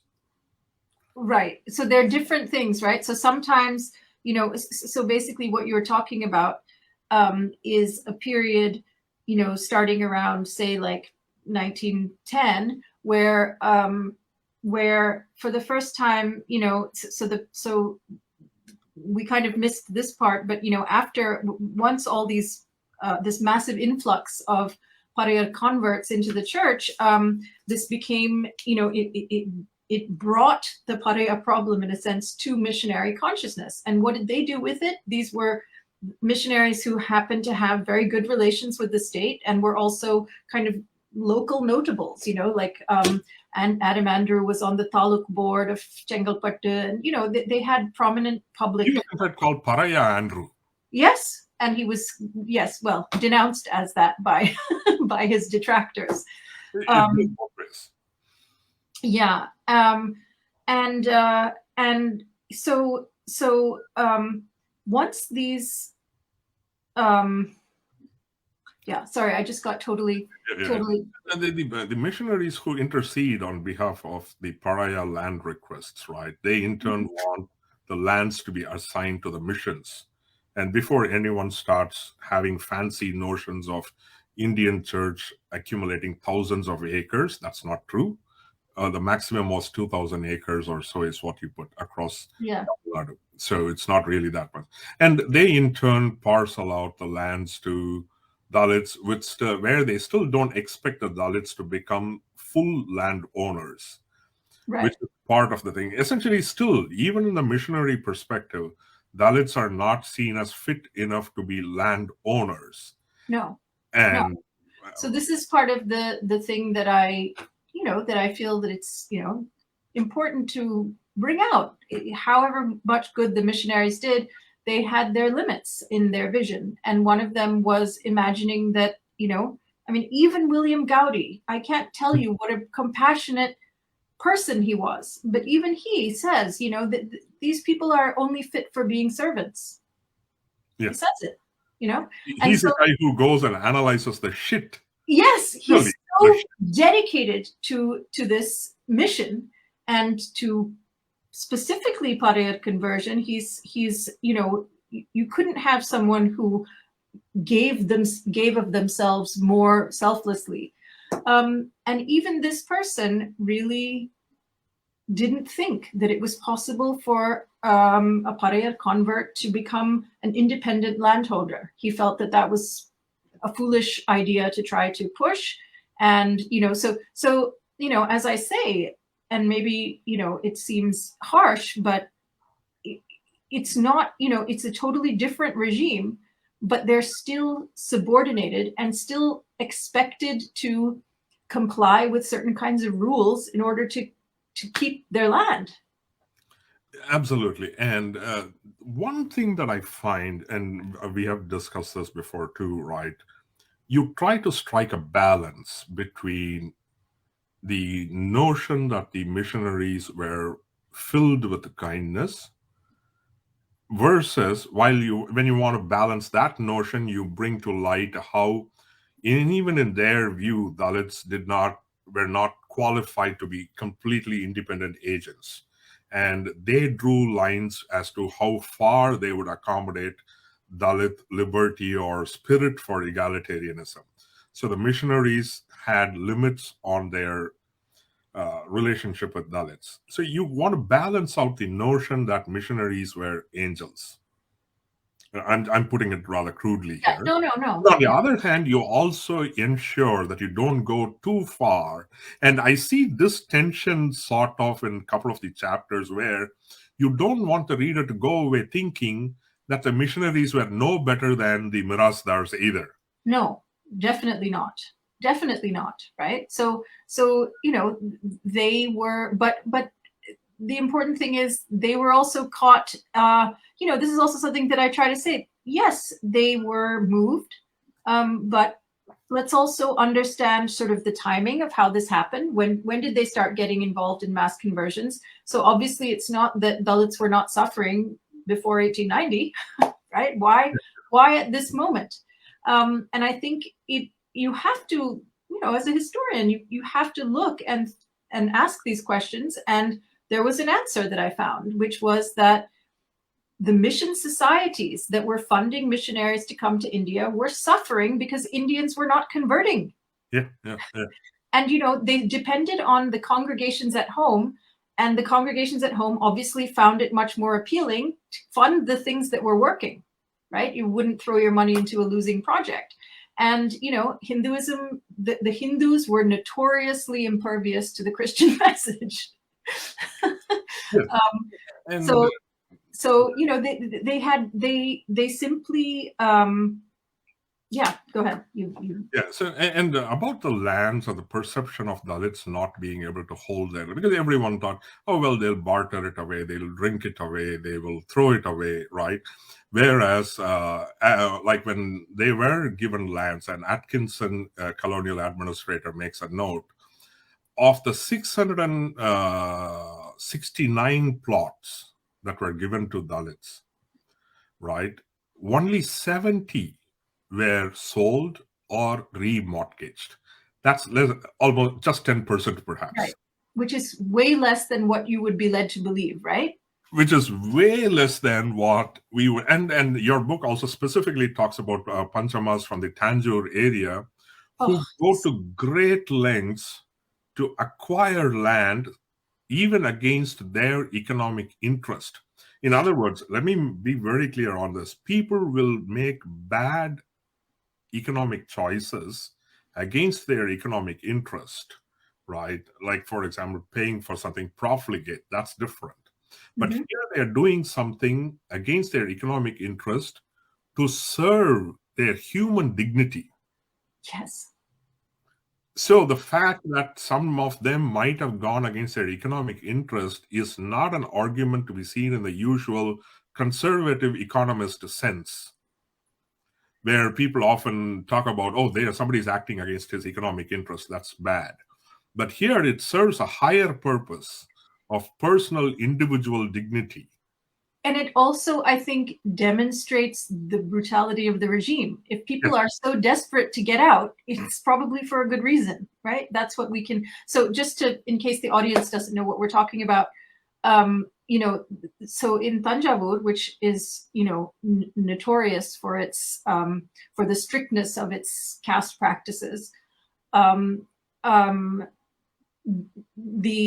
so both the colonial state and the missionaries had sort of convinced themselves that Dalits were sort of benighted and needed people to kind of persuade them to do things in their own interest. And so, they started this scheme. The main thing, as we were talking about before, one of the biggest kind of tools of domination was the fact that Mirasidars, the landlords, owned the house sites where they lived. So in Thanjavur, at a certain point, the colonial state said, okay, we've got to sort of rationalize this landholding system. We've got to get them to start, at least owning their own house site. We can see that that's, not a modern economic system. And actually, this was the way they sold it to the Mirasidars, which was quite clever. They said, if we give them the house sites, they'll be even less likely to run away. And so that they started this scheme, and they were convinced. It's really quite funny when you read the archive. They were convinced, all these sort of men sitting around, the bureaucrats saying, oh dear, well, we're going to have to push them to do this. It's going to be such a slog. They're not going to understand. The minute the possibility of getting the house site in their own name was raised, they were flooded with applications, flooded with people demanding to do this, even so. And the point you were talking about against their economic interests. So there are cases where Mirasidas were saying, I will fire you. You can no longer work here if you get your own house site. And they were still doing it. Yes. That means that the degree of brutality they were facing was enough to make this chance of escape so appealing. And I see it even more as in the quest for dignity exactly. and esteem. A person thinks no price is too high a price than my own dignity. Because which is what I was reading through Thirumavalavan's book on the Meenakshipuram conversion. It's an okay book. At least the original voices that he brings out is the real value of the book. Mm-hmm. Where people talk about what have they gained by converting to Islam, right? People who, like he'll say, a 10-year-old boy will call me a pariah and a name and ask me to get up from a bus seat. Whereas today, as a Muslim, I have that right. And when they asked about losing reservation privileges, right, the affirmative action privileges, it doesn't matter. I have earned my dignity.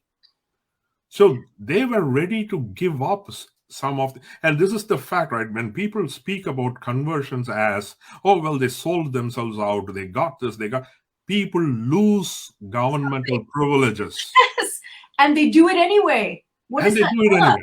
right? That should tell us something. The fact that so we think of the allurement as someone coming from outside and pulling Hindus away. But there's actually allurement in the state in the sense that the state gives you an incentive to stay a Hindu. So what I'm talking about is the fact that reservation, which is, India's sort of like affirmative action, and also most importantly, the laws that are supposed to, they don't hardly work at all, but in any case they exist. The laws that are supposed to protect Dalits from violence are all for Hindu Dalits. Only apply to Hindus. They apply to those called scheduled caste, which is defined by religion as a result of the fact, as I talk about, that in this period, the idea that the main thing that you had to know about Dalits was that it was a degraded group among the Hindus. And shifting a little bit, right? So when the Panchamas were given homes, there were oppositions. Particularly by this time, because this happens around 1916, 1919, by which time there is a legislative council and all. There is one Sivasami Iyer who this goes against customs and stuff. And here's the irony. His father studied in a missionary school in Tanjore. Oh, really? This is a pet theory of mine, and I've actually tested this out.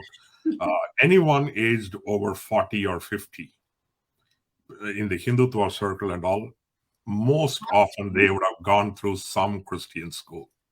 At this point, I would even jokingly say, I'll underline the word jokingly, that probably Christian institutions have produced more Hindutva than any other Hindu organization. Yeah. Okay. You're right, because including some well-known people, riffraff today. But Sivasami Iyer makes that point about Pariah power, and he's the one who makes the exception that saying, oh, don't make this noise about Pariah poverty. Poverty is for laborers, and laborers are, in any country, any society, bound to be poor. This is not about their caste. Right. This is Sivasami Iyer. Yeah. Right? But before we jump to the usual narrative about Brahmins, we also see a guy like Munsif Krishna Iyer. District Munsif Krishna Iyer, on the other hand, in one of the judgments, he specifically cites Arthur Young's quote about how property can transform, the magic of property. Yes. All right. And I was reminded of this modern-day economist, Hernando de Soto. He will talk about how property and land is important, and the ability to transfer, sell, mortgage, that unleashes an economic. Somebody else was asking this question. So this, again, is that's what I love about these discussions. Like this friend here posted saying, the Land Reform Act froze the land value, and many of them could not unlock the land value. So sometimes it's all complex, right? Probably if you looked at that act, somebody must have had a different notion, but it came out differently and affected differently, right? So there is this Munsif Krishna Iyer, probably the first, one of the key persons that you cite in the welfareism that has now come about. Because he calls forth the government to say that the Pariah problem is a social problem that the government should address. So while there is a Sivasami Iyer, there is another Krishna Iyer on the other end of the spectrum. Yes. Well, that illustrates an obvious but sometimes forgotten point that, there's diversity among any caste. Exactly. There isn't a problem. Obviously, I want to underscore this point because we are talking about Tamil Nadu and the Dravidian movement, which we will get into a little forth, right? So, and these things that you speak about is also, because by this time, 1919, 1918, here's the other question that come, and I'll use this as a segue. They say, what role did the missionaries play in the political awareness of Dalits given their social exclusion, right? your point, I can already see you raring to go at it. It's not, the missionaries didn't encourage the political awareness, if I read your book correctly, right? So it happens because by 1918, the one of the magazines that, in fact, you had provided to Balasubramaniam Jayapal, Vadikattuvoon, some issues of Vadikattuvoon, which then he reprinted recently, right? 1918, there is a federation they promote, and there are articles in Vadikattuvoon about the meetings in Tanjore area where the Mirasdars discuss, hey, the government is trying to give them land. How do we oppose this? All this is being discussed and reported in a Dalit-run magazine. By this time, and I want viewers here to go there. We did an earlier session, a brilliant session with Balasubramaniam Jayapal and B. Ratnamala on Dalit journalism. Ayodhya Das was a journalist. Rettamala Srinivasan was a journalist. There is a rich tradition of Dalit journalism that will surprise a lot of people. Much before even Gandhi spoke about drinking as a problem or prohibition, Dalit journals have spoken about it. There was a Dalit journal devoted to temperance. There was an English one and a Tamil one. The English one was called Temperance Herald, and there was a Tamil one called Madhuvilakku Thudan. Yeah. Right, all this happened. So again, you can expand on this, right? The political awareness was already happening amongst the educated Dalits and the Dalit leadership, and the diarchy that was coming into place was giving a space to L.C. Gurusamy, Rettamala Srinivasan, and Veerayan. Yes, Veerayan. Thank you. Raja. MC Raja, all of them. Incidentally, Balasubramaniam Jayapal recently delivered a wonderful lecture on L.C. Gurusamy. Oh, wow. And his contributions. But take away that question and explain to us, because this is one of the key themes of your book.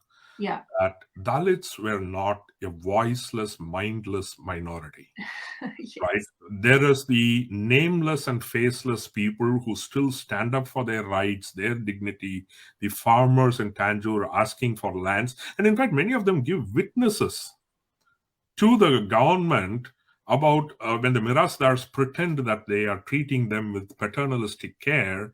These nameless and faceless people at great risk witness that, no, we are oppressed. We are being treated harshly. So they are the ones who give the real reports.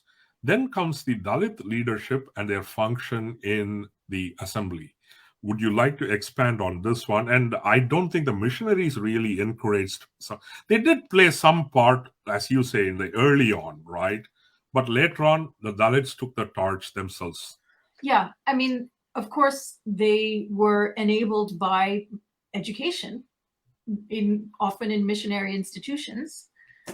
So to that extent, yes. But I guess what's just astonishing to me, what is so impressive, is the degree of political sharpness and critique that is just unmatched by. It couldn't have come from missionaries. It's not reproduced in any other missionary sources. These were ideas coming from Dalits who were very closely still linked to the agrarian economy and understood what was happening to them, not surprisingly. It's more, I think it says more about the audiences and the way our society is, that people have even accepted that there are any people who are literally voiceless. People can understand when they're being exploited. This is once the Dalit leadership in the assembly, right? I call it legislative council or legislative assembly. Sorry, I don't know what the exact council back then. Yeah, back then, right? For the first time, they start talking citizenship rights and public spaces. I'm reminded of the foreword that Niraj Chaudhary had in his book, the sequel to Autobiography of an Unknown Indian, I think, Thy Hand Great Anarch. Civis Britannicus Sum, right? So he'll say, I was throwing a challenge to the colonial regime. I am a citizen of Britain and I have rights, which is how the national movement actually starts.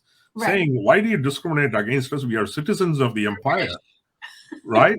And now that citizenship bestows rights beyond caste, class, or any other factor was being made by the Dalits. I mean, basically, I see it as so powerful because I discovered in the archive that even though there was this category, administrative category, public land, public this, it was tacitly known and accepted that no Dalits could ever have access to it. So basically what MC Raja is doing is saying, wait a second, you can't call something public and not let us use it.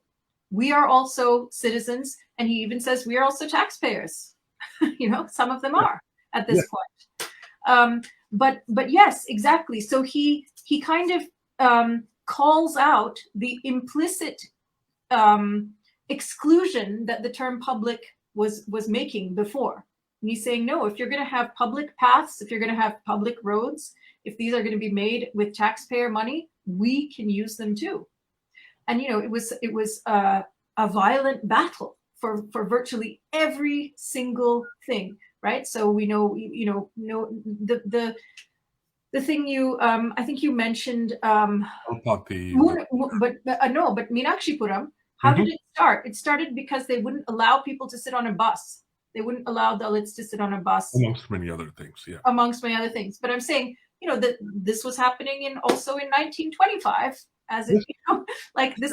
There's actually one more parallel, right, coming to the public thing, right? So, like Kalpati, I believe that is the point that Veerayan makes, right? So where they want to take, the Eravas want to take a procession, and they're prevented by the upper caste, and there's violence, but the police register a case and arrest only the Eravas. Yes. If I'm quoting from memory. In Meenakshipuram, a similar exact thing happens. So there is a religious festival by the Dalits, and now the Devas come and crash it, and there is a clash, and now the police happily arrests several from here and a few from there. It's almost like, oh, both of you created trouble. Right.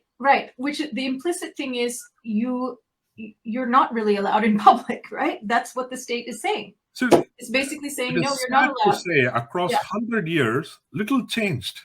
Yeah, no, it is amazing, and this was the kind what was. So in terms of people I really learned from, MC Raja is one of them. I feel like his analysis of the state was so sharp and sophisticated. I've never read anything like it. He does speak at a Catholic meeting in Tanjavur, where they talk about caste issues. And by then he was a minister. I don't know his exact portfolio, but he does come and speak there, and then he speaks about caste and stuff. So MC, again, there is so much of intellectual churning that happens. And pretty much by the 1930s, and this is what will take us probably to the concluding part, right? By the 1930s, the missionaries, while they still run schools and hospitals, whatnot, colonial regime is still there. But then they are receding to the background. And Dalit leadership and the Gandhian movement come to the forefront, which is where the definition of Dalits as Hindus begins. Right. It begins, but it's already begun in Tamil Nadu. Yes. Yeah. So it becomes a national issue, a national anxiety, a source of national anxiety. The politics of numbers, Webster calls it the politics of numbers, because by now, I'll just make this point and then you can take it back. No, right? please. I have often found this to be surprising. With no reason whatsoever, with no reason for optimism, so many sections of India thought at some point India is going to be free. We are going to be running the government. But who will run the government? Who will the government be for? By and large, people thought it will be dominated by Hindus, number one, and number two, it will be dominated by upper caste. And this goes like 50 years before the independence, when Right. such an optimism is actually totally unwarranted. Because at that point, even Congress or Gandhi, who will become the national leader, is not yet asking for complete independence. Right. But even back then, people somehow figured, I mean, this is what struck me most, whether it is Ambedkar, Jinnah, Periyar, so many, so on and so forth, and so many others. Everyone is somehow making their then politics, keeping in mind what a free India may be, and letting that dictate, oh my God, I don't want to live in a Hindu-dominated India. I don't want to live in a Brahmin-dominated India. And this is how the politics gets shaped up. And this is where the identity of the Dalit also becomes a huge issue, because with all the uprisings happening, here is this large set of people. MC Raja does not want them to represent all Dalits, because many of them are Dalit Christians. Mm-hmm. And now he wants Dalit Christians to be included as Christians, not as Dalits. Because that will mean, this is a point that Webster brings out. Because if Dalit Christians were treated as Dalits, it is possible that the government could nominate a Dalit Christian as a Dalit representative and become the voice in the assembly legislative process. Now that is anathema to MC Raja. Very hard to understand. Labyrinthine in such a manner, but anyway, yeah. So that is where the definition of Dalits as Hindus, and today that, and still again, conversion, right? Yeah.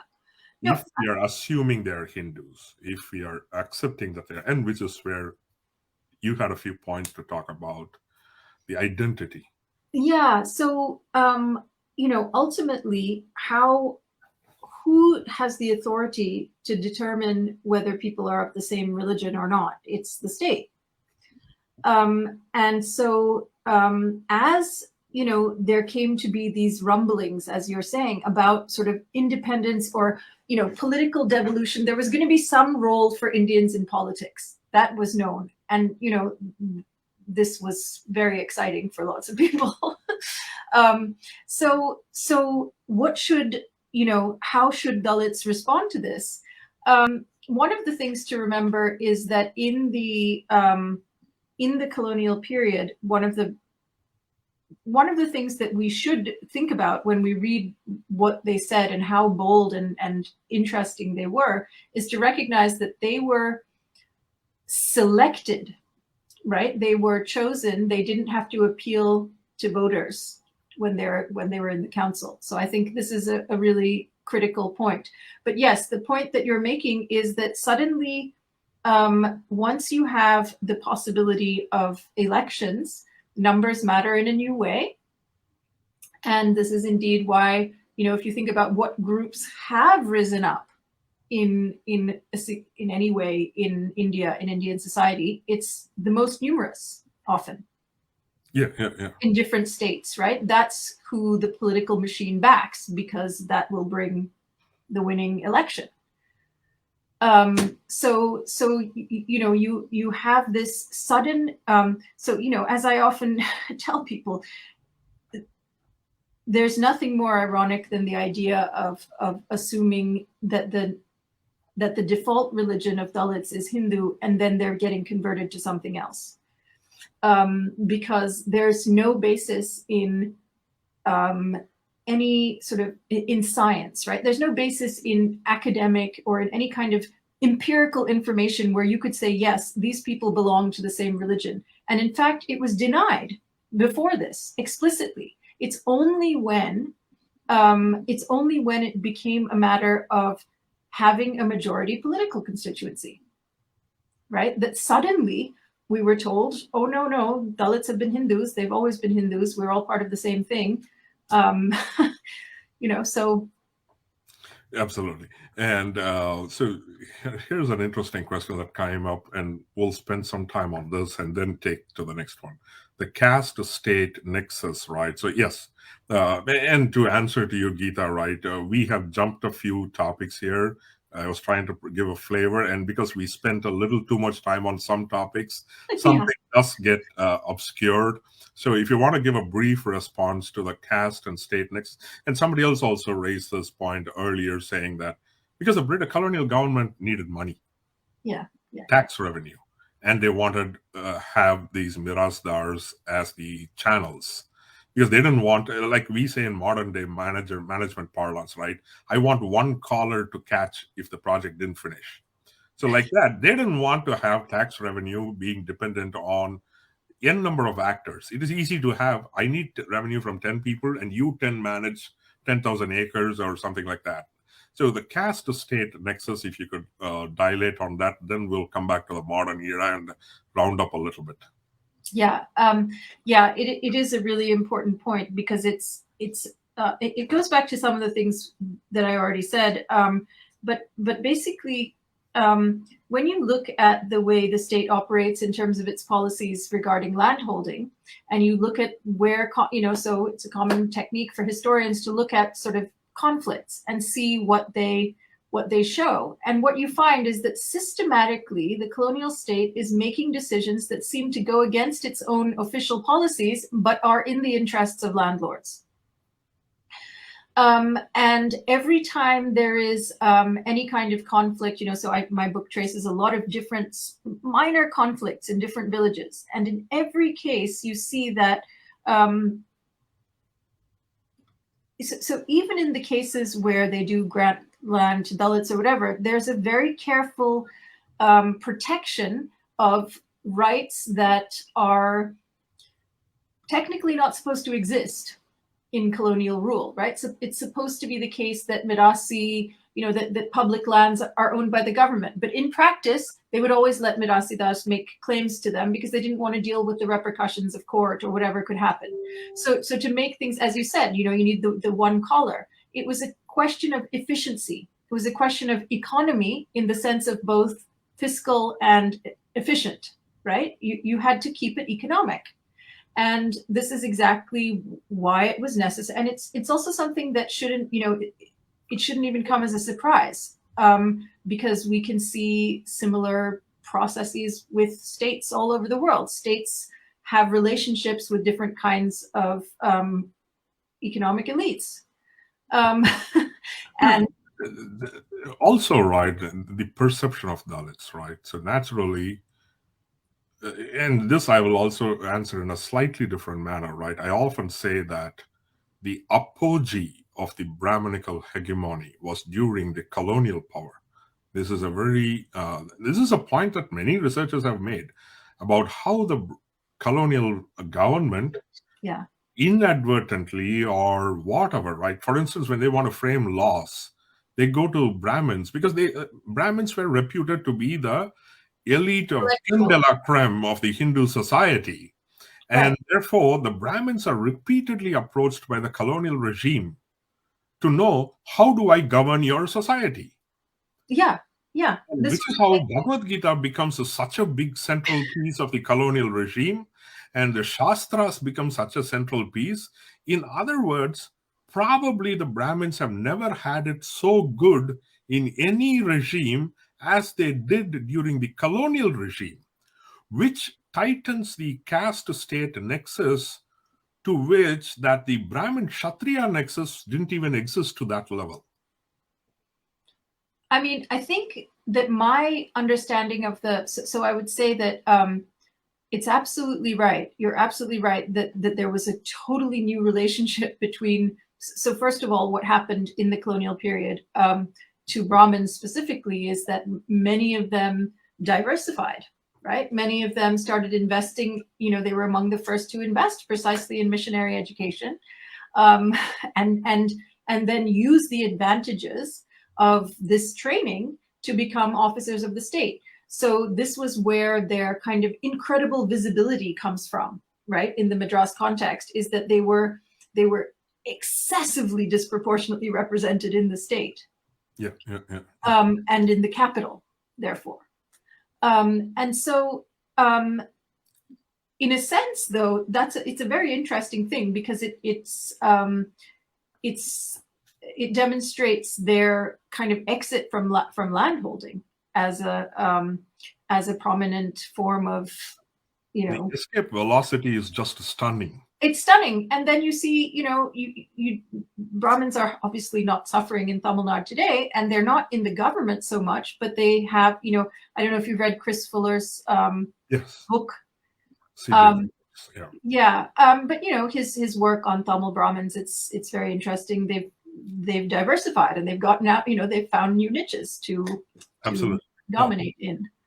There's an interesting and a repetitive question. But before we go to that, can you briefly address your current research interest and talk to something about the Dravidian movement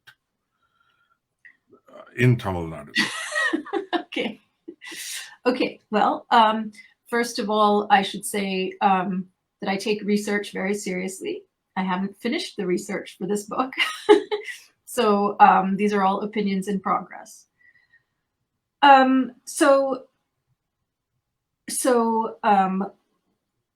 What I think is really critical, as I mentioned earlier, right, is that there's a major social division. It's also a political economic division between Dalits and everyone else.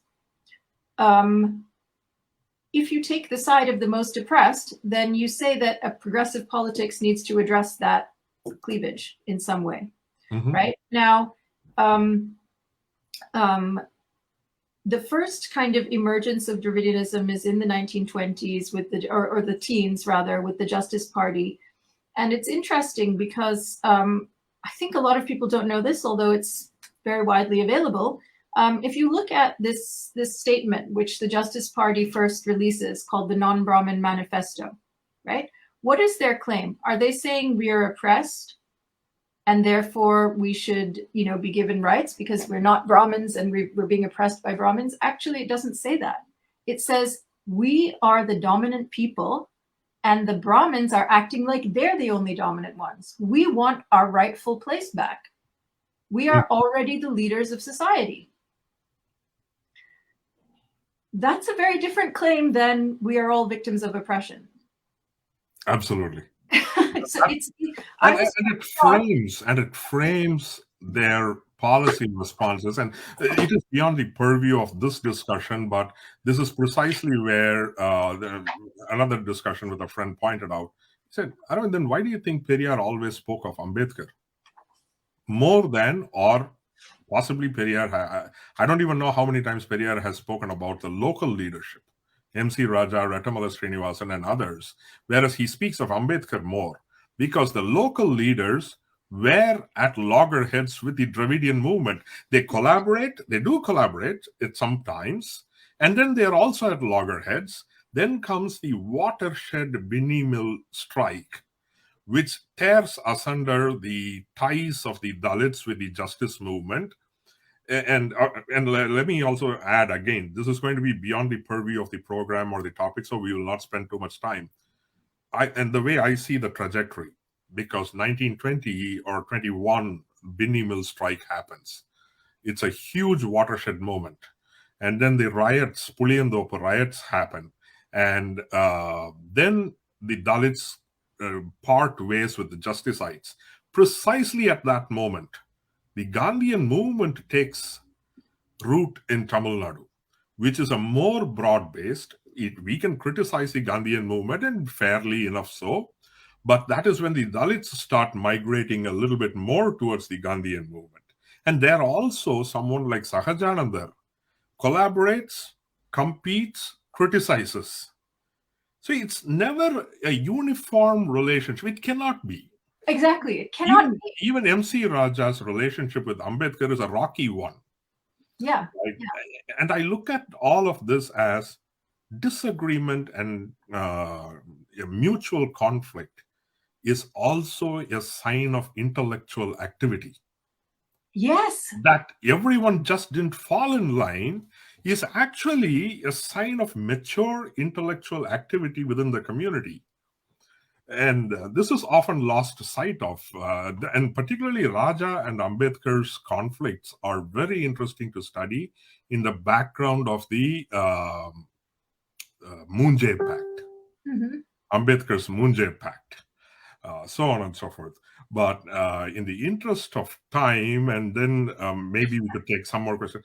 Two friends of mine, and we had actually talked about this question. Two of my good friends had raised this question. I really wanted to know what made Rupa take up this topic, right? So to Chitra and to Ganesh Venkatraman also asked this question: what motivated her to do research on this, right? So before you answer, right?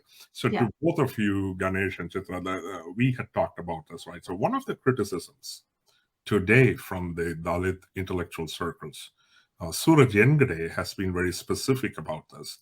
The domination of Savarnas in the Dalit sociology study space, right? And so can you answer what motivated you to do the research, and in turn also answer Suraj Engade's question? Yeah, sure.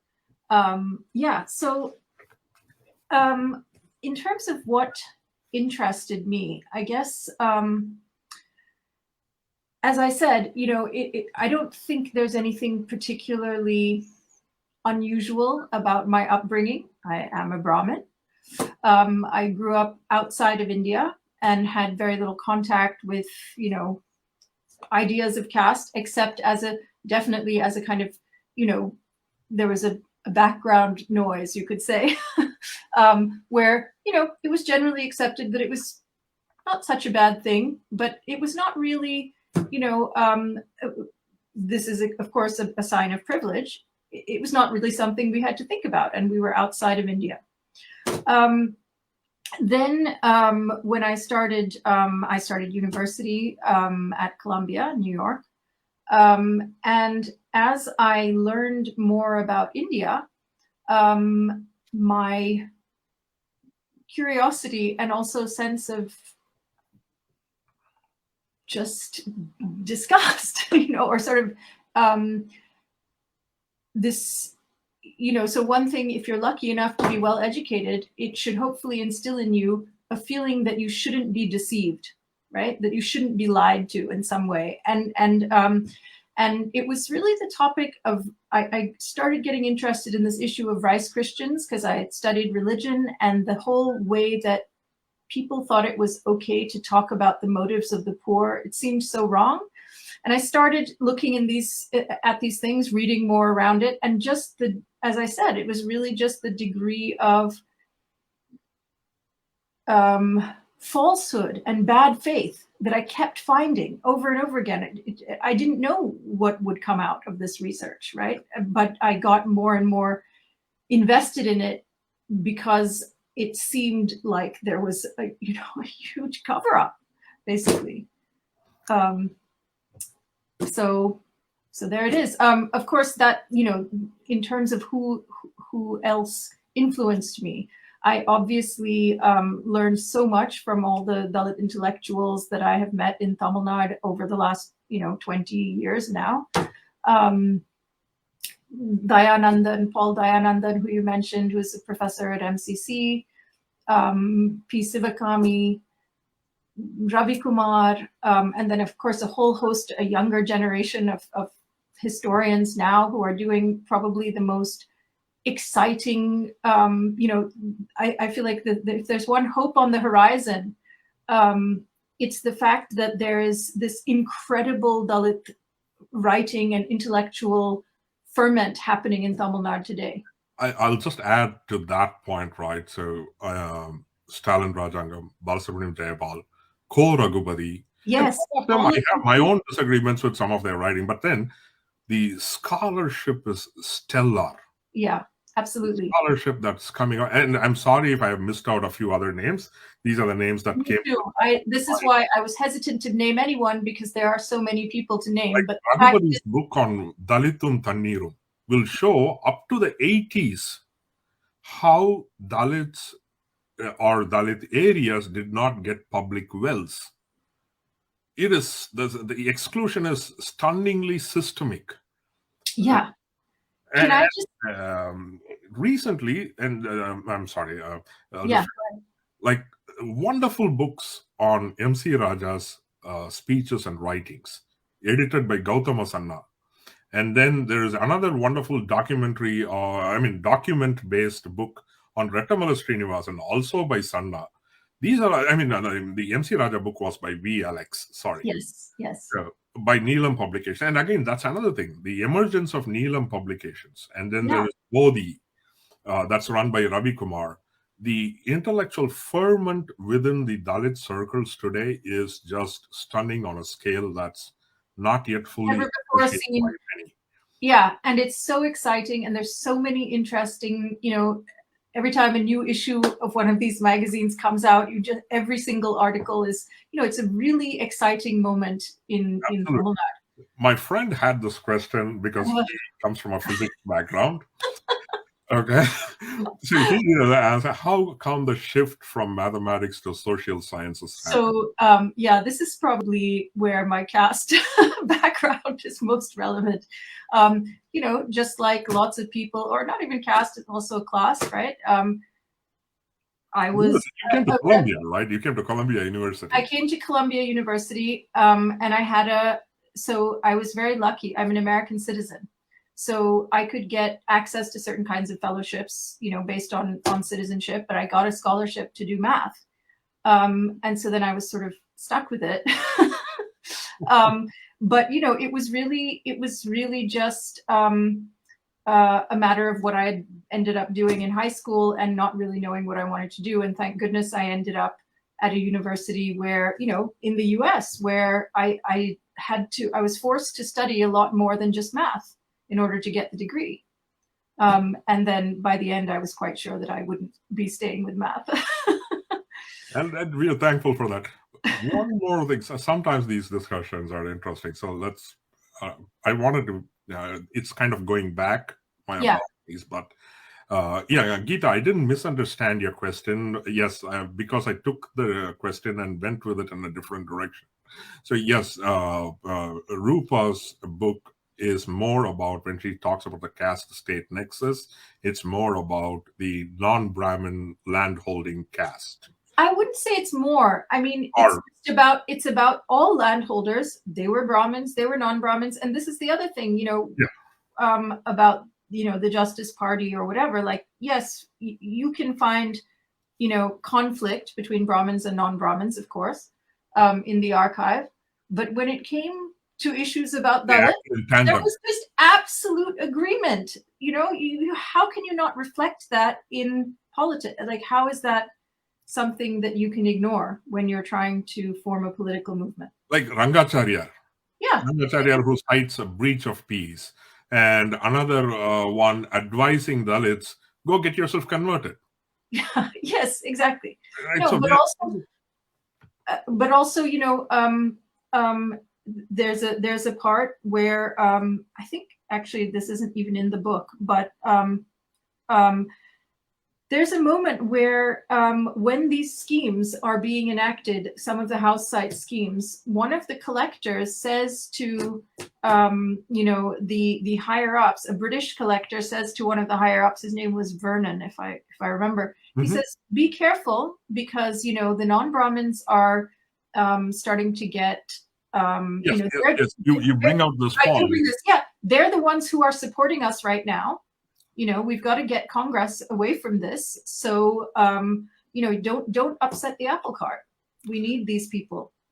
Absolutely. What you say is that because at that time, the non-Brahmin movement was very pro-colonial regime. And again, this goes back to saying that anything that is not colonial or a free India will be a Brahminical regime. Right. So the non-Brahmin movement in Tamil Nadu stayed away from what you would call the quote-unquote nationalist aspiration. Anti-colonial nationalist. And therefore, the colonial government saw them more as partners, or at least a section of people who are not against them. And therefore, they felt giving lands to Panchamas might alienate the non-Brahmin landowners and in turn push them against the regime. Everything was a complex set of motives, like people moving on a chessboard. Everyone trying to guess what will happen if I gave this to Dalits?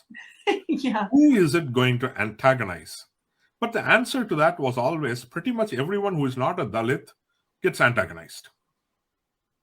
And that kind of agreement, that you see, like when MC Raja starts demanding citizens' rights, no, everybody falls in line. Every single colonial official, every Indian Brahmin or non-Brahmin, they're all happy to say, no, you need to maintain law and order no matter what. And the social and also they specifically get together to kind of use the religious neutrality argument again to say that this Pariah problem is something which is ours, right? It's a social problem, so you please keep out of it. We'll manage our own society and get it to move forward at the pace that is reasonable for it.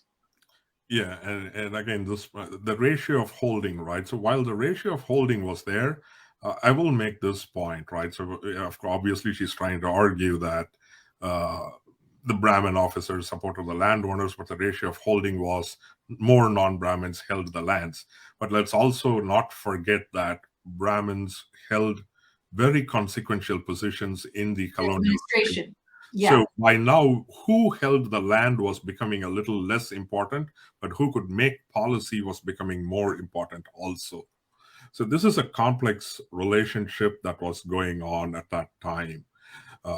So I think we are almost towards the end. Is there anything else that you would like to talk about, Rupa, or anybody else with a question? I think the book opens up a lot of, I don't know if Parthiban wants to come online. I see him there, but I don't know. Okay. Let me try to add him in, and if not, that's okay.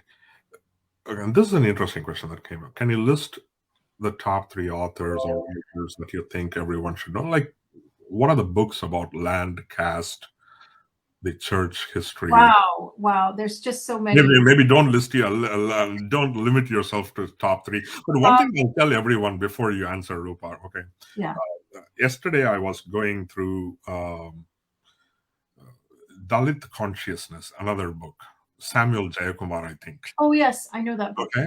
I was going through that book, and the book was actually written as a reaction to the Dalit liberation theology and the contestations by the Dalit liberation theology.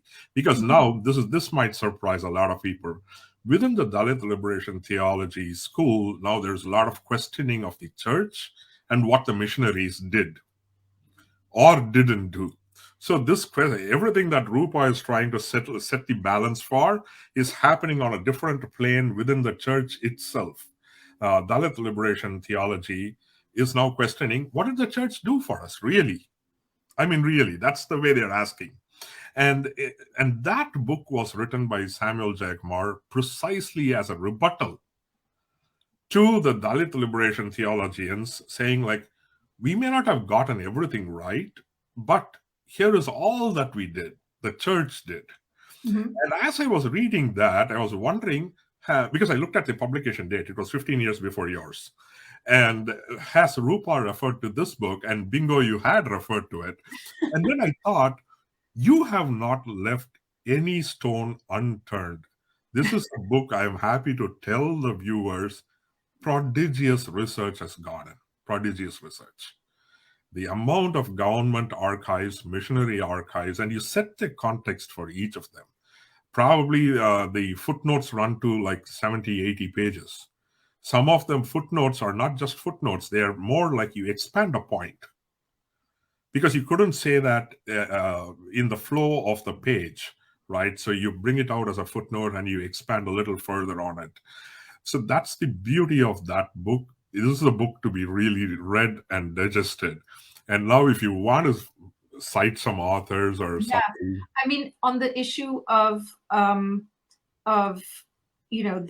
and religion and conversion, my friend Joel Lee's new book, Deceptive Majority, on the history of Tamil Nadu and slavery, of course, land and caste. There's this wonderful article. It's just an article, but it's by Benedicta Hjellhje, called slavery in South India. I can't remember exactly what it's called. Thank you for listening, Mr. Ratnaraj.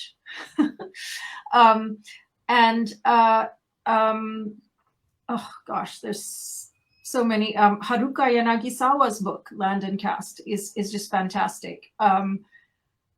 If you haven't read Burton Stein on medieval Tamil Nadu, it's just also fantastic and really lays the foundation for, a kind of the ways that Brahmins and Vellalas created a kind of ruling alliance in the medieval period. Gosh. Dharma Kumar's, of course. Yeah, no, Dharma Kumar I mentioned. And C.J. Fuller's take on the Tamil Brahmins. Oh, and then of course, the works that I like best on the Dravidian movement are by Marguerite Ross Barnett. Okay, she's a fascinating person. She was a Black woman who came to, I believe she's passed away, but she came to India and studied the Dravidian movement, and makes some claims that people have carefully just never talked about. And just to segue on that one, if I may, right? So yeah. People often ask me what are the books on the Dravidian movement. I often say Irschik. Yes. He takes it up to 1920. It's really good. And then C.J. Barnett, C.J. Baker, he takes it somewhere up to 1940, 50 something. And then Margaret Ross Barnett takes it up to the 70s. So Irschik, C.J. Baker, Margaret Ross Barnett, that's a trilogy, I would say, gives the arc from the justice movement to the days when MGR takes power. Yes. Pretty much with that, the Dravidian movement comes to an end at 77. The Dravidian movement as such, I would say, ended. After that, it's just two parties haggling for power. And it's just electoral politics after that. I wouldn't call it a movement after that. Those are all such excellent books. And I would say that, you've just cited the three that are sort of conspicuously absent in a lot of discussions. Oh, yeah. And for the church history, the Frankenberg series, particularly Dennis Hudson's research on Protestant church, Arumuga Navalar, for example, has been written. If somebody wants to learn about Arumuga Navalar, you should go to a book on church history. There is rich, unbiased, fantastic information by Dennis Hudson and others on Arumuga Navalar, and practically the man was a single man army against conversions. Dennis Hudson makes this point. But for this man, how many hundreds would have been converted is a point he makes. So, yeah, that's the one, Karthik, Yeah, thanks, Karthik. That's wonderful. Because even I wouldn't have, I don't know this book, and obviously I would have gotten the last name. It's just an article, but it's a very long article, and it's just so comprehensive. I mean, as we were saying, the kind of, you talk to the average man on the street in Tamil Nadu, and he will tell you there's never been any slavery in Tamil Nadu. We don't have slaves, This kind of would put paid to that idea. And there's a good question from a fellow German for you.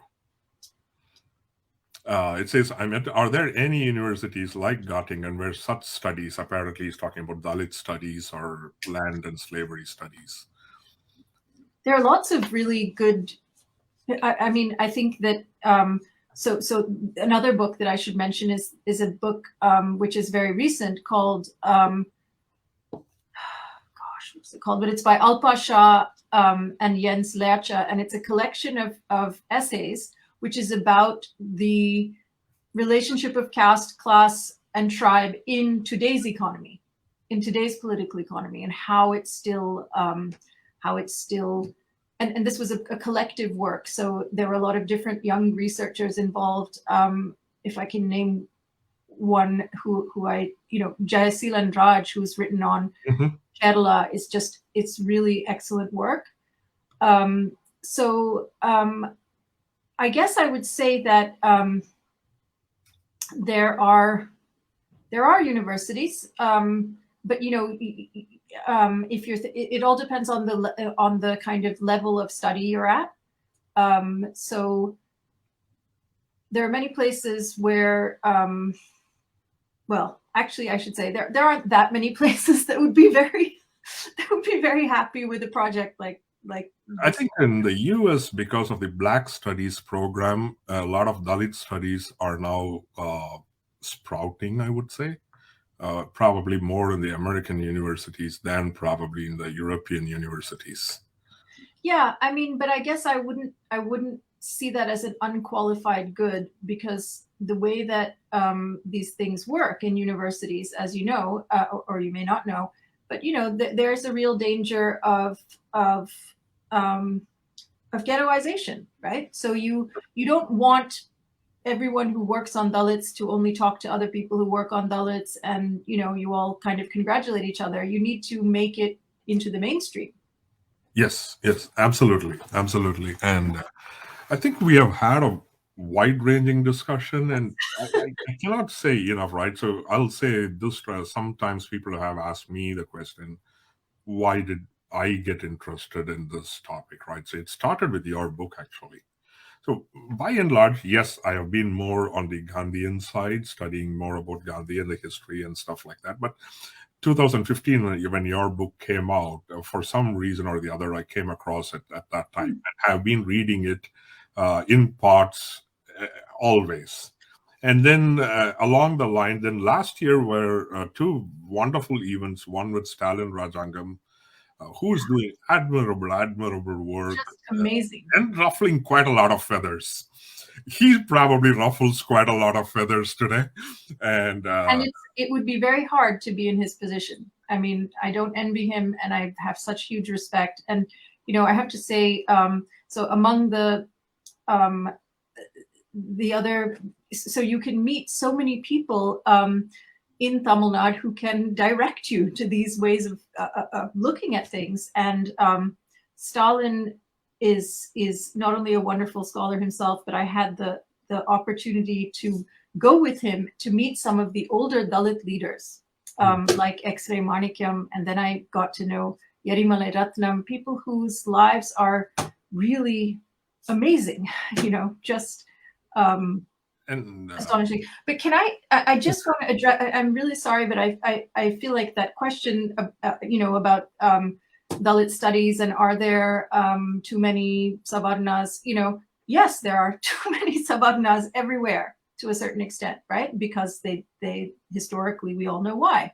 So of course, you know, anyone who's in academia ought to be doing their best to ensure that access is more equitable and to work actively to change that that particular composition of academia. Yeah, just want to say that. Absolutely. And yeah. My take is that anyone should be able to do any study as long as you bring integrity. Let's talk about sympathy, empathy, putting in their shoes, all follow that. But there should be an intellectual integrity to that, and questioning what's an established narrative, always based on well laid out facts or plausible theories, right? So those are the things, which is where I found your book to be very different from so many of the established narratives about missionaries, Dalits, and the colonial regime, the triad, so to speak. So you shine a different light, and that's why the book interested me a lot. And some of these things, particularly when I came to the US 24 years ago, obviously I got interested in the history of the country, and naturally the Black history is a huge part of it. And Martin Luther King, of course, has a certain attraction because of the way he can speak and whatnot, and he's naturally an iconic figure.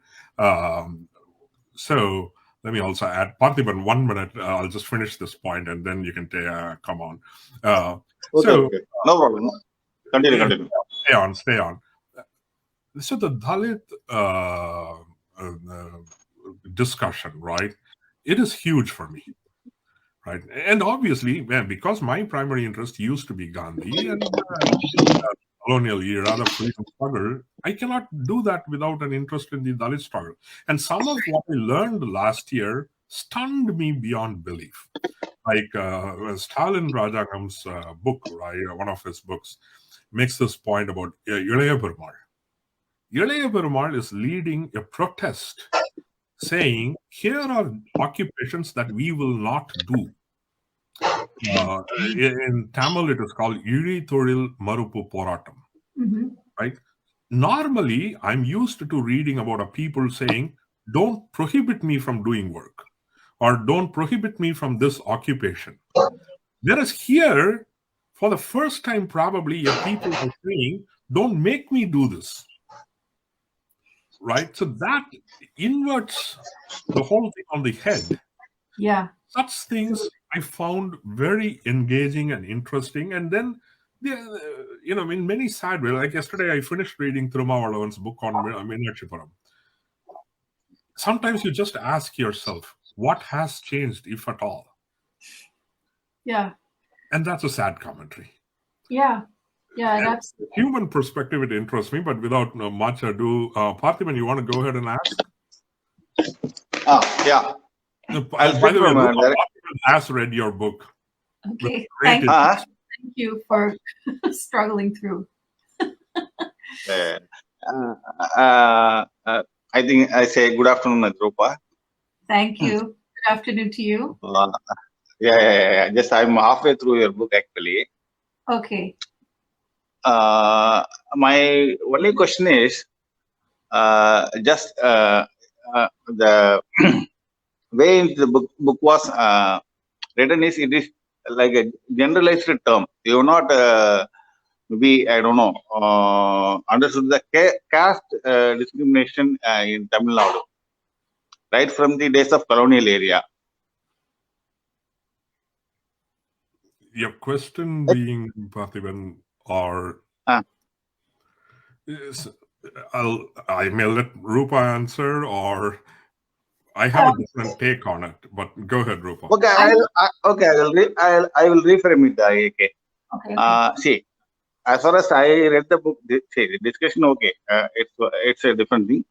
As far as I read this book, actually, what is the Rupa has studied only on the Protestant missionaries. Am I correct? Okay. If you see the percentage of what do you call Christianity in Tamil Nadu, especially, the percentage of difference between the Protestants and Roman Catholic is little bit. It's not as you mentioned in this book, actually. And second thing, as AK already mentioned, that Roman Catholic were most concerned about the converting the higher caste people. Only Protestants have come to the point area of I don't say it is a conversion. I can say it as a upliftment of Pariahs, actually. Yes, as you said in your book, actually. Of course, I don't want to use that word, actually. Sorry. I don't want to use that word, actually, but okay. With your context of the book, you... So is that, can you frame the question really, Parthiban? I think both Rupa and I are struggling to find. Is there a question that you want to pose? So he's saying, like, he think the first point is that there are significant numbers of Roman Catholics. Yeah, Roman Catholics. Yeah. That was not spoken in your book, actually. Right. It wasn't. You're right. Of course, in the introductory chapter itself, you explained that you are going through only the Protestants. Yeah. But if you go by, we will take it as a Tamil Nadu, of course. You are talking about the colonial area, which is the Madras province has its hold on almost 4 southern states of southern states of India. But you specifically confined yourself to the mostly northern state of Tamil Nadu. Right.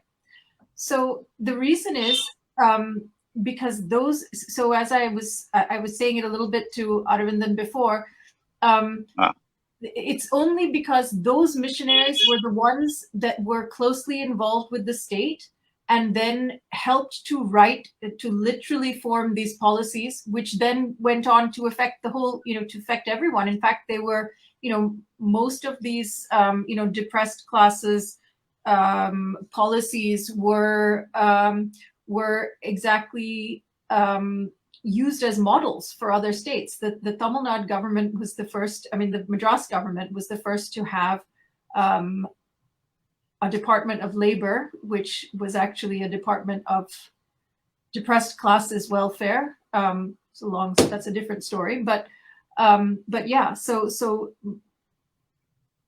Madras was the laboratory for how to govern Dalits, in my view. But yes, you're right. There's a whole different story to be told about Dalit activism, etc., from the Roman Catholic Church, and it's very, very important. And David Moss talks about it. Karthik Damodaran, who was recently just here, he has work on this based on his studies of caste relations in southern Tamil Nadu. So there's a lot of it is very important. I completely agree with you. Yeah. Okay. Thanks, Parthiban. And that was the question. Yeah. Here's a different. I don't know if he's done with that. One minute. Hey, Parthiban, are you done? Is there anything else that you want to ask?